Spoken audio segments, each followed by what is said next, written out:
Hi hello welcome to NN media. నేను రాకేష్. తెలంగాణ రాష్ట్రంలో April 14 Babasaheb Ambedkar జయంతి రోజున 1,00,000 కిలోమీటర్ల పాదయాత్ర పేరుతో మరి విశారదన్ మహారాజ్ గారు చేస్తున్నటువంటి పాదయాత్ర కార్యక్రమం మనందరం చూసిందే. అయితే ఆ కార్యక్రమంలో పాల్గొన్నటువంటి వ్యక్తి అలాగే విశారదన్ గారితో ఎన్నో ఏళ్ళుగా పరిచయం ఉండి ఈ తెలంగాణ రాష్ట్రమే కాకుండా 2 తెలుగు రాష్ట్రాలలో దళిత నాయకులు ఎంతోమందికి తెలిసినటువంటి వ్యక్తి. దళిత సమాజం బాగుపడడం ఎట్లా అనే అంశాల మీద చాలామంది విద్యార్థులకు విద్యను బోధిస్తూ ఈ అంశాలను కూడా తన విద్యలో చెబుతూనే ఎంతోమంది విద్యార్థులకు ఎంతోమంది నాయకులకు తన ఆలోచనల్ని పంచుతూ చాలామందికి ఉద్యమాలకు చాలామందికే కాకుండా చాలామంది ఉద్యమకారులకు కూడా మార్గనిర్దేశం చేసేటువంటి వ్యక్తి ప్రొఫెసర్ నాగం కుమారస్వామి అన్న. ఆ రోజు విశారదన్ గారి పక్కనే కూర్చొని 1,00,000 కిలోమీటర్ల పాదయాత్ర ప్రారంభ కార్యక్రమంలో కూడా ఆయన మాట్లాడడం జరిగింది. అయితే ఈ అంశాలు అసలు ఏంటి, ఈ పాదయాత్ర ఏంటి, ఈ భూమి పంచాయతీ ఏంటి, ఇవన్నీ అడిగి తెలుసుకునే ముందు మరిన్ని విషయాలు అన్న అడిగి తెలుసుకునే ప్రయత్నం చేద్దాం. అన్న welcome to NN media. Thank you Rajesh. బాగున్నారు అన్న? చాలా రోజులు అయింది. Thank you very much for calling మీ. మంచిగా ఉన్నది. Thank you. అంటే విశారదన్ గారి పాదయాత్రను మాట్లాడుకునే ముందు విశారదన్ మహారాజు గారు సుందరయ్య విజ్ఞాన కేంద్రంలో ఎస్సీ ఎస్టీ బీసీ మైనార్టీల జేఏసీ అని చెప్పేసి ఒక మీటింగ్ పెట్టారన్న.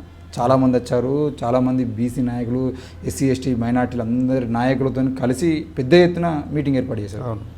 అంటే ఆయన 1,00,000 కిలోమీటర్ల పాదయాత్రను విజయవంతం చేసుకోవడం కోసం ఈ జేఏసీ ఏర్పాటు చేసి వీళ్ళందరికీ నేను అన్నలాంటివని చెప్పుకోవడం కోసం ఏమైనా ప్రయత్నం చేశారా, లేదంటే ఈ జేఏసీ అవసరం తెలంగాణ రాష్ట్రంలో ఉంది అంటారా? లేదు, నేను అట్లా అనుకోను. అంటే విశారదన్ మహారాజు గారిని అంటే నాకు మంచి ఒక రకంగా అన్నలాంటి వాడు. మేమిద్దరము నేను ఉస్మానియా యూనివర్సిటీలో పిహెచ్డి పరిశోధన చేస్తున్నప్పుడు వారు కూడా సోషియాలజీ డిపార్ట్మెంట్లో పిహెచ్డి స్కాలర్. ఓకే. ఎన్ఆర్ఎస్ హాస్టల్లో ఉన్నాము. నాకు ప్రత్యక్షంగా వారు ఎప్పటి నుంచి తెలుసు అంటే 2008 నుంచి పరిచయము. ఓకే. 2008లో పరిచయం ఉన్నా కూడా 2009 తెలంగాణ ఉద్యమం ప్రారంభమైనప్పుడు మాత్రం చాలా గంటల తరబడి అనేక విషయాల మీద ఆలోచనలు పంచుకున్నటువంటి సందర్భం. అట్లా 2009 నుంచి ఇప్పటి వరకు నేను విశారదన్ మహారాజు యొక్క కార్యాచరణ చూస్తున్నవాడిగా బలంగా విశ్వసించేది ఏంటంటే తను చాలా స్పష్టతతోని ఈ తెలుగు నేల మీద అణగారిన ప్రజారాశుల యొక్క ఆత్మగౌరవ రాజకీయాలను నిలబెట్టడానికి మాత్రమే పనిచేస్తున్నట్టుగా కనబడుతుంది. ఓకే. ఇప్పుడు 2009లో నేను తెలంగాణ ఉద్యమం, మలిదశ తెలంగాణ ఉద్యమం అంటాం మనం దాన్ని. సరే, విద్యార్థి సమూహం కేంద్రంగా తెలంగాణ ఉద్యమము నిర్మాణం అవుతున్నటువంటి కాలం. అంతకుముందు లేదంటే విస్తృత స్థాయిలో. అంతకుముందు 52లో జరిగిన ఉద్యమాలు, 69లో విద్యార్థుల ఉద్యమం నడిపినారు. కానీ 1990 తర్వాత ప్రారంభమైన 2వ దశ తెలంగాణ ఉద్యమానికి విద్యార్థులు ఎప్పటికి ఉన్నారు. మనకు పరిణామ క్రమంలో మెల్లమెల్లగా 90 మారోజు వీరన్న లాంటి వాళ్ళు ప్రారంభం చేసిన ఆ ఉద్యమాలు, కవులు, కళాకారులు, మేధావులు వీళ్ళందరూ భావవ్యాప్తి చేసినారు. ప్రొఫెసర్ జయశంకర్ సార్ కావచ్చు, ఇలా కోదండరామ్ సార్ కావచ్చు, గద్దరన్న కావచ్చు, చాలామంది అంటే ఆయా భిన్నమైన వేదికల మీద ఉండి భావవ్యాప్తి చేసిన వాళ్ళు వీళ్ళంతా. ఆ భావవ్యాప్తి యొక్క ప్రచారం యొక్క ప్రభావం చేత విశ్వవిద్యాలయాలు కూడా చాలా ప్రభావితమైనాయి. అట్లా రాజకీయ పార్టీలో ఉండేటువంటి వాళ్ళు కూడా ప్రభావితమైనారు. ఆ రకంగా ప్రభావితం అయ్యి బయటకు వచ్చిందే కేసీఆర్ గారు. సరే, వారు పార్టీ పెట్టుకున్నారు. కొంతకాలం రాజకీయ తెలంగాణను సాధించడానికి కావాల్సినటువంటి ఒక పార్లమెంటరీ ప్రక్రియలో రాజకీయ పార్టీ యొక్క పాత్రను టీఆర్ఎస్ రూపంలో కేసీఆర్ పోషించాడు. కానీ కేవలం ఎన్నికలు, తెలంగాణ అంశాన్ని ఓట్లు, సీట్లు, ఎన్నికలకు పరిమితమై చేసినప్పుడు మళ్ళీ తెలంగాణ సభ్య సమాజం అంతా కొంత తెలంగాణ వస్తుందా, సాధ్యమవుతుందా అనేటువంటి ఒక అపనమ్మకంలోకి పోయినప్పుడల్లా పౌర సమాజంలో ఎదిగొచ్చినటువంటి కవులు, కళాకారులు, మేధావులు, జర్నలిస్టులు, లాయర్సు, ఉపాధ్యాయులు, సబ్బండ మేధావి వర్గం అంతా పనిచేస్తే దాన్ని నిలబెట్టుకుంటూ వచ్చినాం. 2008లో 2009లో 2009 వచ్చేసరికి టీఆర్ఎస్ పార్టీ కూడా రాజకీయంగా కొంచెం సన్నగిల్లింది. ప్రజలలో దానికి రావాల్సినంత బలం రావట్లేదు.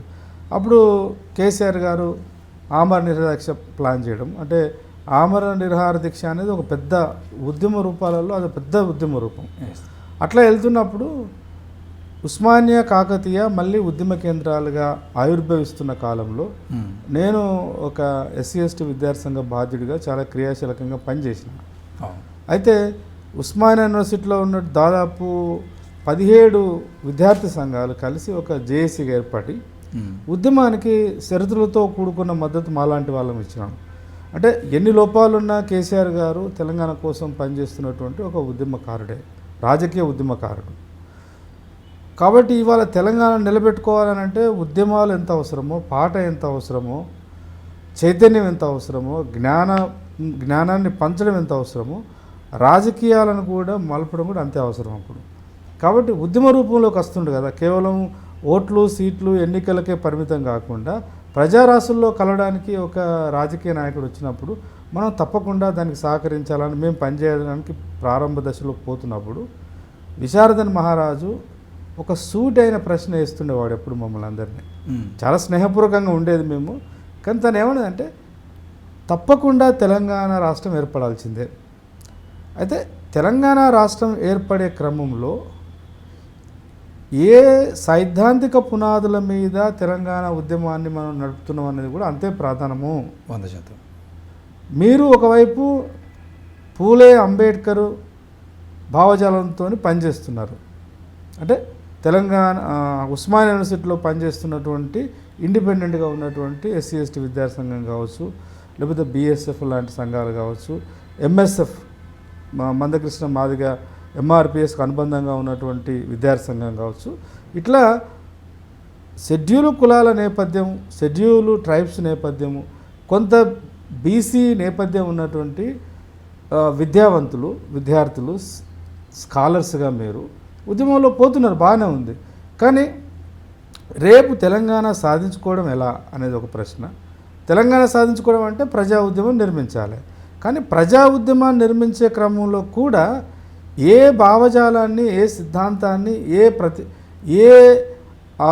ప్రజలని మనం చైతన్యం చేయాలనుకుంటున్నామో ఆ ప్రజలకు తిరిగి ఈ ఉద్యమం ఇచ్చే ఫలితం ఏమిటో కూడా ఇప్పుడే చాలా స్పష్టంగా ఒక ఆలోచన చేయాలి. దాని మీద ఒక స్పష్టమైన భావజాల ప్రచారము, నిర్ణయం జరగాలని అడుగుతుండేవాడు.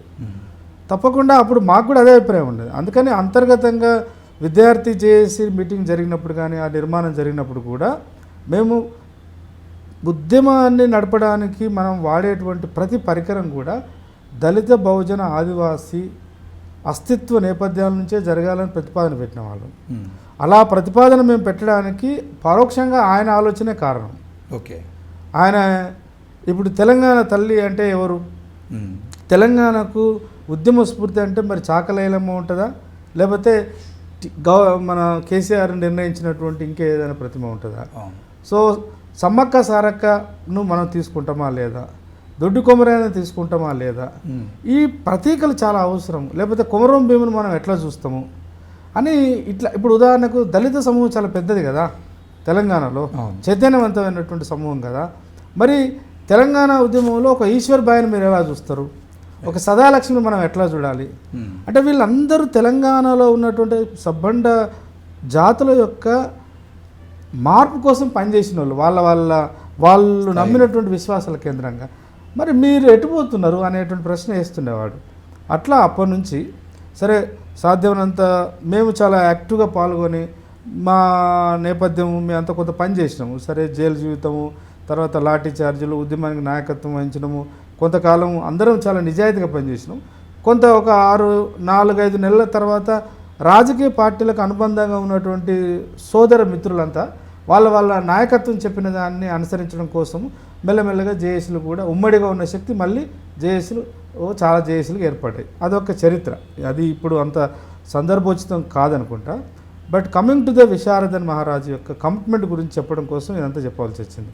ఆయన మాతో ఇంత చర్చ చేస్తూ కూడా ఆయన ఒక దళిత శక్తి ప్రోగ్రామ్ అని ఒక ఆర్గనైజేషన్ పెట్టుకొని, అంటే అంతకుముందు ఆయనకు చాలా అనుభవం ఉంది కూడా, తర్వాత కాలంలో తెలిసింది నాకు.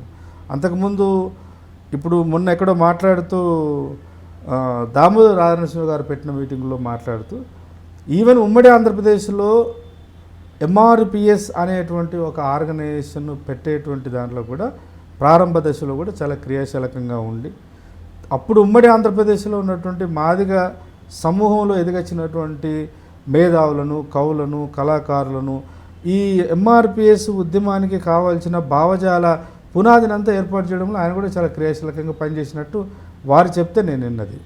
అట్లా అప్పటి నుండి తర్వాత బిఎస్పి 94లో మొత్తం ఉమ్మడి ఆంధ్రప్రదేశ్లో ఉద్యమం జరుగుతున్నప్పుడు ఖమ్మం నుంచి చాలా క్రియాశీలంగా పాల్గొన్నాడు. అంటే తన బుద్ధెరిగిన కాంచి ఒక స్పష్టమైన ఆలోచనతోని తనను తాను నిర్మించుకునే ప్రయత్నం చేస్తూ వీలైనంత మేరకు కలిసి వచ్చేటువంటి ప్రజారాస్తుల్ని అందరినీ కలుపుకోవాలనే స్పష్టతతో పనిచేస్తున్నాడు. ఈ మాట నేను ఎందుకు అంటున్నా అంటే దాదాపు నాకే 2009 నుంచి నాకు చాలా ఆప్తమిత్రుడిగా చాలా క్లోజ్గా చూసినాను ఆయన. ఇవాళ మనం 2025లో మాట్లాడుకుంటున్నాం.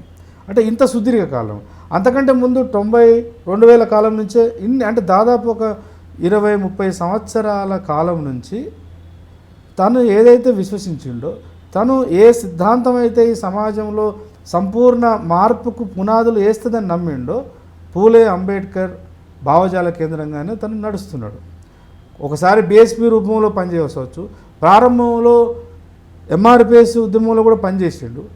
తర్వాత దళిత శక్తి ప్రోగ్రాం అనేటువంటి ఒక ఆర్గనైజేషన్ పెట్టి చాలా సందర్భాల్లో రాకేష్ యూ బిలీవ్ మీ పెట్టి తను దాన్ని వ్యాప్తి చేయడం కోసం చాలా, అంటే వ్యక్తి టు వ్యక్తి, అంటే పర్సన్ టు పర్సనే ఐడియాలజీని స్ప్రెడ్ చేయాలనుకున్నాడు. ఇక్కడ నుంచి నేర్చుకున్నాడు అనేది నేను తర్వాత కాలంలో కొంత అబ్జర్వ్ చేస్తే అది మాన్యశ్రీ కాంశీరామ్ గారి యొక్క పని విధానం. వందలాది మంది, వేలాది మందిని ప్రోగు చేసి వాళ్ళ దగ్గర డబ్బులు తెచ్చి వీళ్ళ దగ్గర డబ్బులు తెచ్చి మీటింగ్లు పెట్టి మీటింగ్ సక్సెస్ అయిందని సంబరపడేదానికంటే పర్సన్ టు పర్సన్ ప్రతి వ్యక్తిని ప్రత్యక్షంగా కలిసి తను అనుకుంటున్నటువంటి లక్ష్యం ఏమిటి, తను ఏ లక్ష్యాన్ని నెరవేర్చాలనుకుంటున్నాడు, తను ఏ విషయాలను రాజకీయాల్లోకి రాజకీయ సిద్ధాంతాలుగా మలచాలనుకుంటున్నాడు, ఇవన్నీ కూడా దళిత శక్తి ప్రోగ్రాం అనేటువంటి ఒక ఆర్గనైజేషన్ పెట్టి 2009 నుంచి మొన్న ఆయన ధర్మ సమాజ్ పార్టీ పెట్టుకునేంతవరకు దాకా ఉమ్మడి 10 జిల్లాలలో ఉన్నటువంటి మాదిగ సమూహంలో ఎదిగొచ్చేటువంటి ఆలోచన పరులని, టీచర్లు కావచ్చు, డాక్టర్లు కావచ్చు, ఇంజనీర్లు కావచ్చు, ఎవరైనా కావచ్చు, చదువుకున్నటువంటి విద్యార్థులు కూడా కావచ్చు, యువతను ప్రధానంగా టార్గెట్ చేసి ఒక స్పష్టమైన భావజాలాన్ని తీసుకుపోగలిగాడు. సరే, తన ప్రచారంలో భాగంగా తనకు ఉండేటువంటి ఆ వాగ్దాటి, ఆ చరిస్మాటిక్ లీడర్షిప్ క్వాలిటీస్ అవన్నీ ఆయనకి ఇప్పుడు ఉపయోగపడుతున్నాయి. అట్లా దళిత శక్తి ప్రోగ్రాం అని పేరు పెట్టినప్పటికీ మాదిగలు రాజకీయంగా ఇంకా పరిపక్వతను సాధించాలనేది తన యొక్క అండర్స్టాండింగ్. చాలా సందర్భాల్లో మీటింగ్లలో చెప్పినాడు ఆ మాట. మాదిగలను ఒక రాజకీయ శక్తిగా మలచాలి. మాదిగల సంఖ్యాపరంగా చాలా కోట్ల మంది ఉండవచ్చు, లక్షల మంది ఉండవచ్చు, కానీ ఇవి ఈ మొత్తము అంటే ఆర్థికంగా, రాజకీయంగా, సామాజికంగా, సాంస్కృతికంగా చితికిపోయి ఉన్న ఈ సమూహము చైతన్యం పొందుతున్న క్రమంలో ఆ చైతన్యం కూడా ఒక సరైనటువంటి భావజాలంలో గనక లేకపోతే, ఒక సరైనటువంటి సైద్ధాంతిక పునాది మీద నిలబడకపోతే ఈ ఎదిగొచ్చిన చైతన్యం మళ్ళీ ఎవరికో ఉపయోగపడుతుంది అనేటువంటి ఆ ఆలోచనతోని అందరినీ, టీచర్లను కావచ్చు, విద్యార్థులను కావచ్చు, ఎంప్లాయీస్ని ప్రధానంగా టార్గెట్ చేసి మాదిగ జాతి యొక్క చారిత్రక నేపథ్యాన్ని చాలామందికి అర్థం చేయించగలిగాడు. అర్థం చేయించి దాని అవసరం ఏముంది తెలంగాణలో ఇప్పుడు ఆ మాదిగ జాతి నాయకత్వంలో ఎలా పనిచేయాలో కూడా తను స్పష్టంగా పనిచేస్తున్నాడు. అట్లా అప్పటి నుంచి ఇప్పటిదాకా చిన్న చిన్న మీటింగ్లు పెట్టుకునేవాడు. ఆయన కరపత్రాలు, పోస్టర్సు డే అవర్స్లో ట్రావెల్ చేసేవాడు కాదు. నేనే చాలా సందర్భాల్లో తనతోని నైట్ పూట మాది 100 రూమ్లో కూర్చొని మాట్లాడుకునేది, ఆయన రూమ్ పోయి మాట్లాడుకునేది. ఆయన ప్రయాణం అంతా నైట్ ఉండేది. ఆఫ్టర్ 12 తర్వాత ఏంటిది అని చెప్పేసి నేను 1-2 సార్లు అబ్జర్వ్ చేసి గమనించింది ఏంటంటే ఆయన ఎప్పుడు కూడా బస్సులలో కూడా ప్రయాణం చేయకపోయి. అంటే అప్పుడు ఆయనకు ఉన్నటువంటి ఎవరి దగ్గర పైసలు అడుక్కోవడానికి ఆయన సిగ్గుపడతాడు. అంటే ఇది ఎక్కడైనా మన స్వతంత్ర ఆలోచన దెబ్బతీస్తుందేమో అని చెప్పేసి ఎవరైనా ఆలోచనలు కలిసి, సిద్ధాంతం కలిసి ప్రయాణం చేయాలనుకున్న వాళ్ళు సహకరిస్తే అది ఉద్యమం కోసం, ప్రజల కోసం సహకరించినట్టు. కానీ నేను ఇప్పుడు ఖమ్మం వెళ్ళాలి, నేను ఆదిలాబాద్కి వెళ్ళాలి, నాకు డబ్బులు కావాలని అడిగితే ఎక్కడ నా స్వతంత్రతను నేను కోల్పోతానని భావించేవాడు ఏమో. కానీ మోస్ట్లీ లారీలలో ప్రయాణం చేస్తాడు. ఎంత దూరం అయినా నైట్ పూట లారీలలో ప్రయాణం చేస్తాడు. ఏంటి లారీలలో ప్రయాణం చేస్తే సగం ఖర్చులతో ప్రయాణం పోవచ్చు, నైట్ అంతా టైం వేస్ట్ కాదు, డే అంతా మళ్ళీ కార్యకర్తలతో తను ఎవరినైతే కలవాలనుకుంటాడో నాయకులతో కలిసి మాట్లాడేవాడు. అట్లా 2010 నుంచో 2009 నుంచో మొన్నటి వరకు కూడా ఆ ఆర్గనైజేషన్ చాలా స్ప్రెడ్ చేసిండు. యూ బిలీవ్ మీ, నేను చాలా స్పష్టంగా చాలా ధైర్యంగా చెప్తున్నా, నాకు బుద్ధి ఎరిగిన కాంచి ఒక సంఘాన్ని పెట్టి ఆ సంఘాన్ని చాలామంది సంఘాలు పెట్టినారు. ఉదాహరణకి ఇప్పుడు కృష్ణమాదేవి గారు ఉన్నారు, ఆయన కూడా ఒక అద్వితీయమైనటువంటి సామాజిక ఉద్యమకారుడే, నాయకత్వ లక్షణాలు ఉన్నాడే, లక్షలాది మందిని కదిలించగలుగుతాడు. కానీ నాకు విచారధనలో లక్షలాది మందిని కదిలించడమే కాకుండా వేలాది మందిని లక్షలాది మందిని డిసిప్లిన్గా కూర్చుండబెట్టగలుగుతున్నాడు.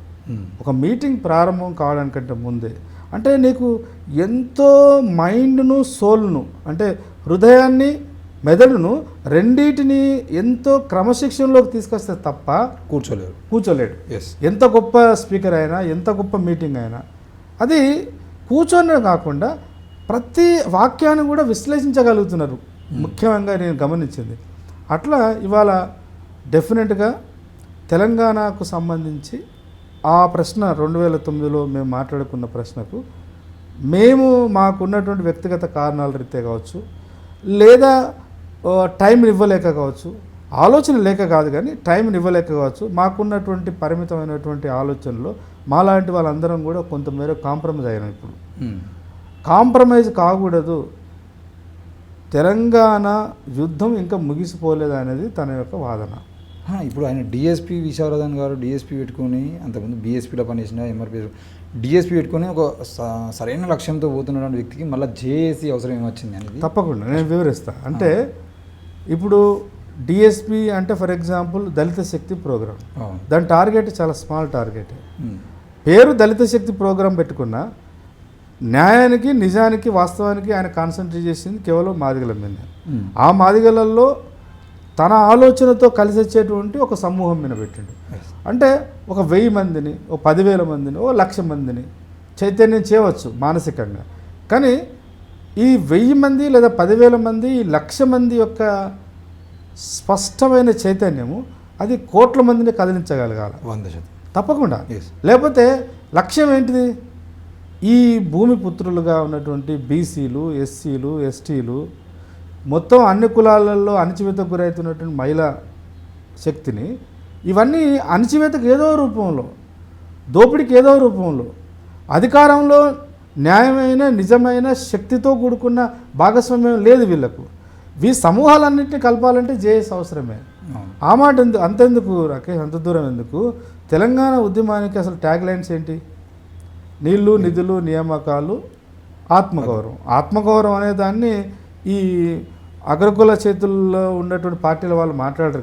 కానీ మాలాంటి వాళ్ళము చాలా నిక్కచ్చిగా చాలా స్పష్టంగా ఎప్పుడు ఏ సందర్భం దొరికినా మీరు ఆర్ట్స్ కాలేజీలో జరిగిన ప్రతి మీటింగ్లో పాత వీడియోలు ఏమైనా చూస్తే మాలాంటి వాళ్ళము తెలంగాణ అంటేనే ఆత్మగౌరవానికి అస్తిత్వము. నీళ్ళల్లో కూడా ఆత్మగౌరవం లేకుండా పోయింది కదా, నిధులలో కూడా ఆత్మగౌరవాన్ని దెబ్బతలిగింది. తర్వాత నియామకాలలో కూడా తెలంగాణ వాడు ఉంటే పని చేయడాన్ని, తెలంగాణ వాళ్ళకు జ్ఞానం లేదని కదా. మరి జ్ఞానం లేదంటే ఆత్మనిర్భర భావంలో నెట్టుతున్నట్టే. తెలంగాణ అంటేనే ఆత్మగౌరవ అస్తిత్వ పోరాటము అనేది మా ఆలోచన. అట్లా ఈ 4 తెలంగాణ సాధించుకున్నాం. మొత్తం తెలంగాణ బండ జాతులందరూ ఏకమై తెలంగాణని నినాదమిస్తే, ఎన్నో త్యాగాలు చేస్తే, ఎన్నో వందల మంది చనిపోతే, ఎన్నో రక్త తర్పణాలు జరిగితే, ఎంతోమంది జైలు జీవితం గడిపితే ఇవాళ తెలంగాణ చట్టబద్ధంగా పార్లమెంటు సాక్షిగా చట్టబద్ధంగా ఒక భౌగోళికమైనటువంటి పునాదులు గీసుకున్నాం, బౌండరీస్ గీసుకున్నాం, గీతలు గీసుకున్నాం. ఈ గీతలు గీసుకున్న ఈ 10 ఉమ్మడి జిల్లాలతో కూడుకున్న ఈ తెలంగాణ మరి ఏం కావాలా? అంతే. కేవలము అంటే భారతదేశ చిత్రపటంలో తెలంగాణ అనేది ఒక ప్రత్యేక రాష్ట్రం అని జోగ్రఫికల్గా మనల్ని మనం చూసుకోవడం కోసం కాదు కదా ఇంతమంది త్యాగం చేసింది. ఎన్నో వేల మంది చనిపోయినారు, ఎన్నో వందల మంది త్యాగాలు చేసినారు కదా. ఇప్పుడు ఏంటిది అంటే మాలాంటి వాళ్ళం కూడా, నాలాంటి వాళ్ళు, నేను కూడా స్పష్టంగా నమ్మేది ఏంటంటే తెలంగాణ భౌగోళిక తెలంగాణ వచ్చింది, సంతోషం. అందులో అన్ని శక్తులు అందరూ ఎంతో కొంత త్యాగం చేశారు, ఎంతో కొంత దానికి సహకరించినారు. ఇప్పుడు అందరం కలిసి అందరం సహకరించుకొని సాధించుకున్న ఈ తెలంగాణను ఒక సంపూర్ణమైన ప్రజాస్వామిక విలువలతో కూడిన తెలంగాణగా నిలబెట్టాలన్నా వద్దా? ఈ సాధించుకున్న తెలంగాణలో ఇప్పుడు నీళ్లు అన్నాము, సింపుల్గా చెప్పాలంటే ఎందుకు జేఏసీ అవసరం అనేది చెప్తున్నా. నీళ్లు అనేది తెలంగాణకు ట్యాగ్లైన్. ఇవాళ తెలంగాణ సాధించుకున్నాం. తెలంగాణలో ప్రధానమైనటువంటి నీటి వనరులు ఏంది?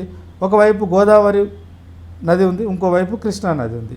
ఈ గోదావరి కృష్ణా నదుల యొక్క పరివాహక ప్రాంతంలో ఆ నీళ్లు మనకు రావాల్సిన వాటా మనకు వస్తుంది చట్టబద్ధంగా.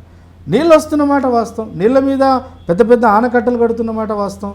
కొంత నీళ్లను ఎప్పుడో కాకతీయుల కాలంలో నిర్మించినటువంటి గొలుసు కట్టు చెరువులను కొంత గత కాలంలో అధికారంలో ఉన్న పార్టీ కొంత దాన్ని పునర్నిర్మాణం చేసిన మాట వాస్తవం.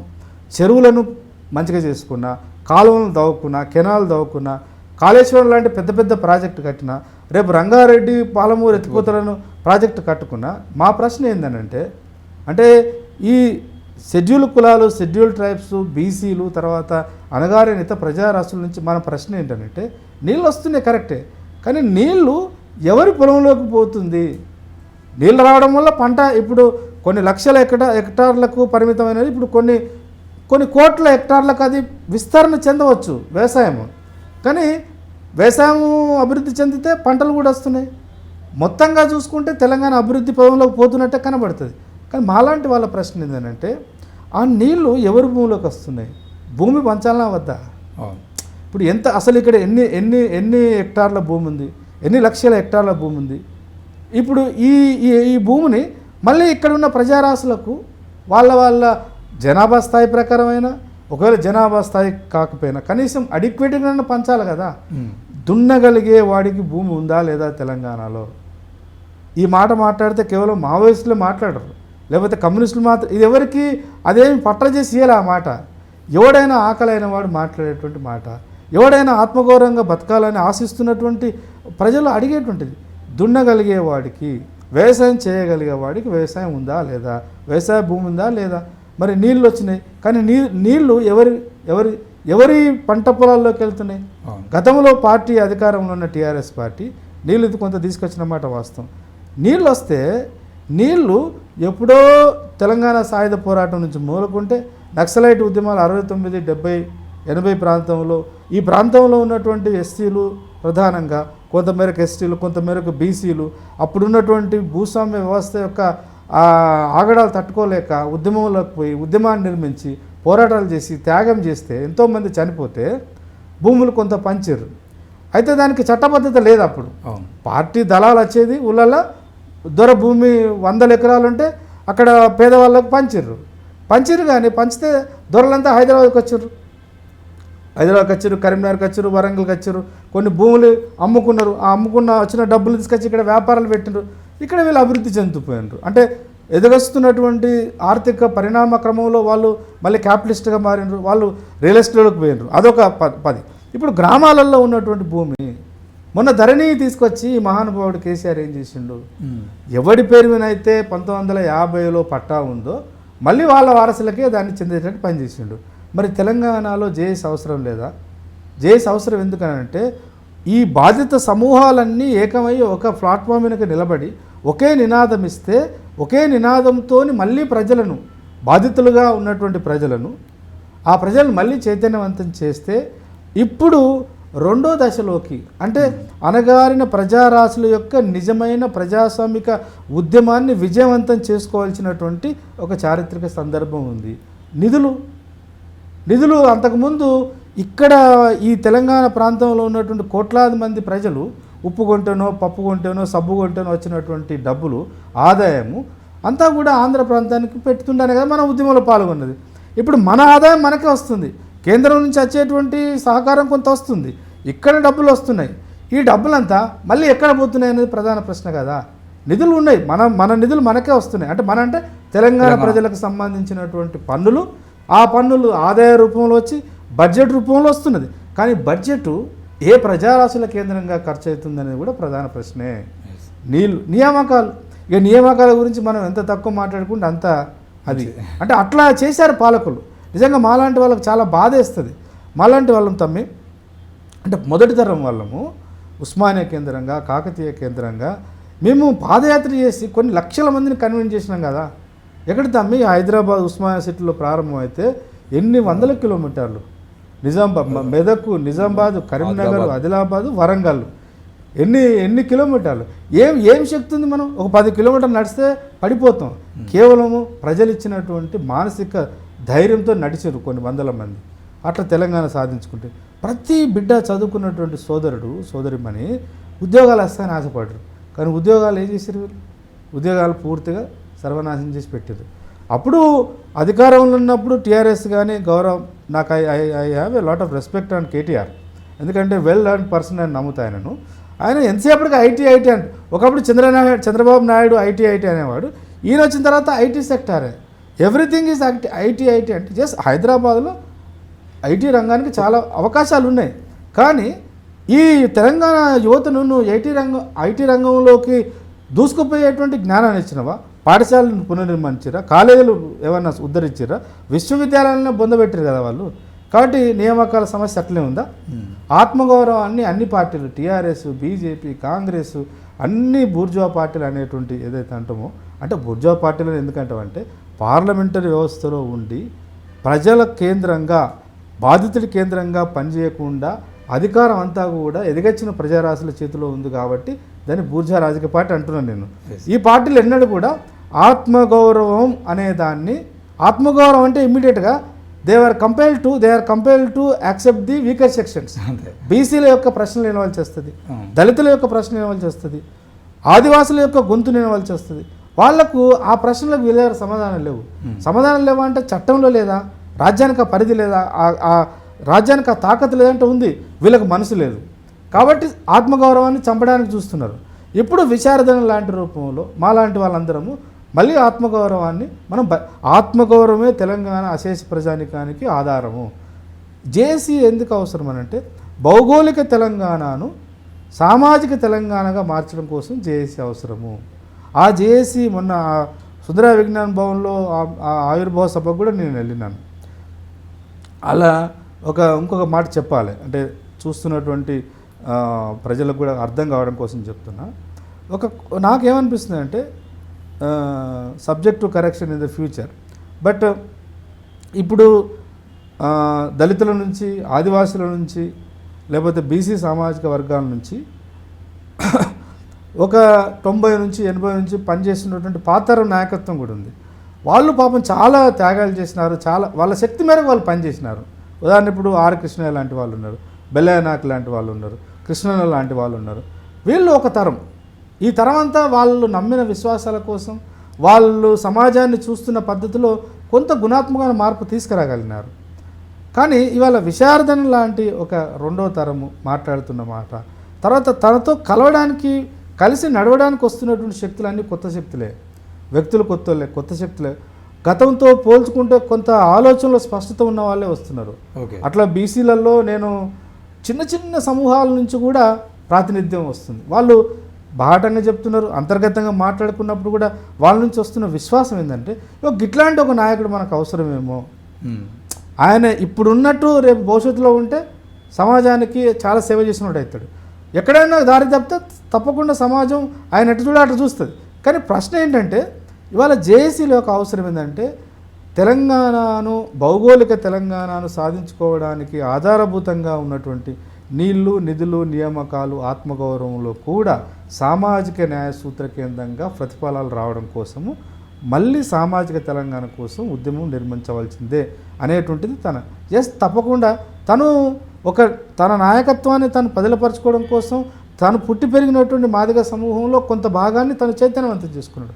కానీ ఆ శక్తి సరిపోదు. తను నమ్ముతున్నది డాక్టర్ బాబాసాహెబ్ అంబేద్కర్ యొక్క స్వప్నాన్ని నిజం చేయాలనుకుంటున్నాడు. కాన్సీరామ్ యొక్క పని విధానం నమ్ముకొనే రాజకీయాలను నిర్మించాలనుకుంటున్నాడు.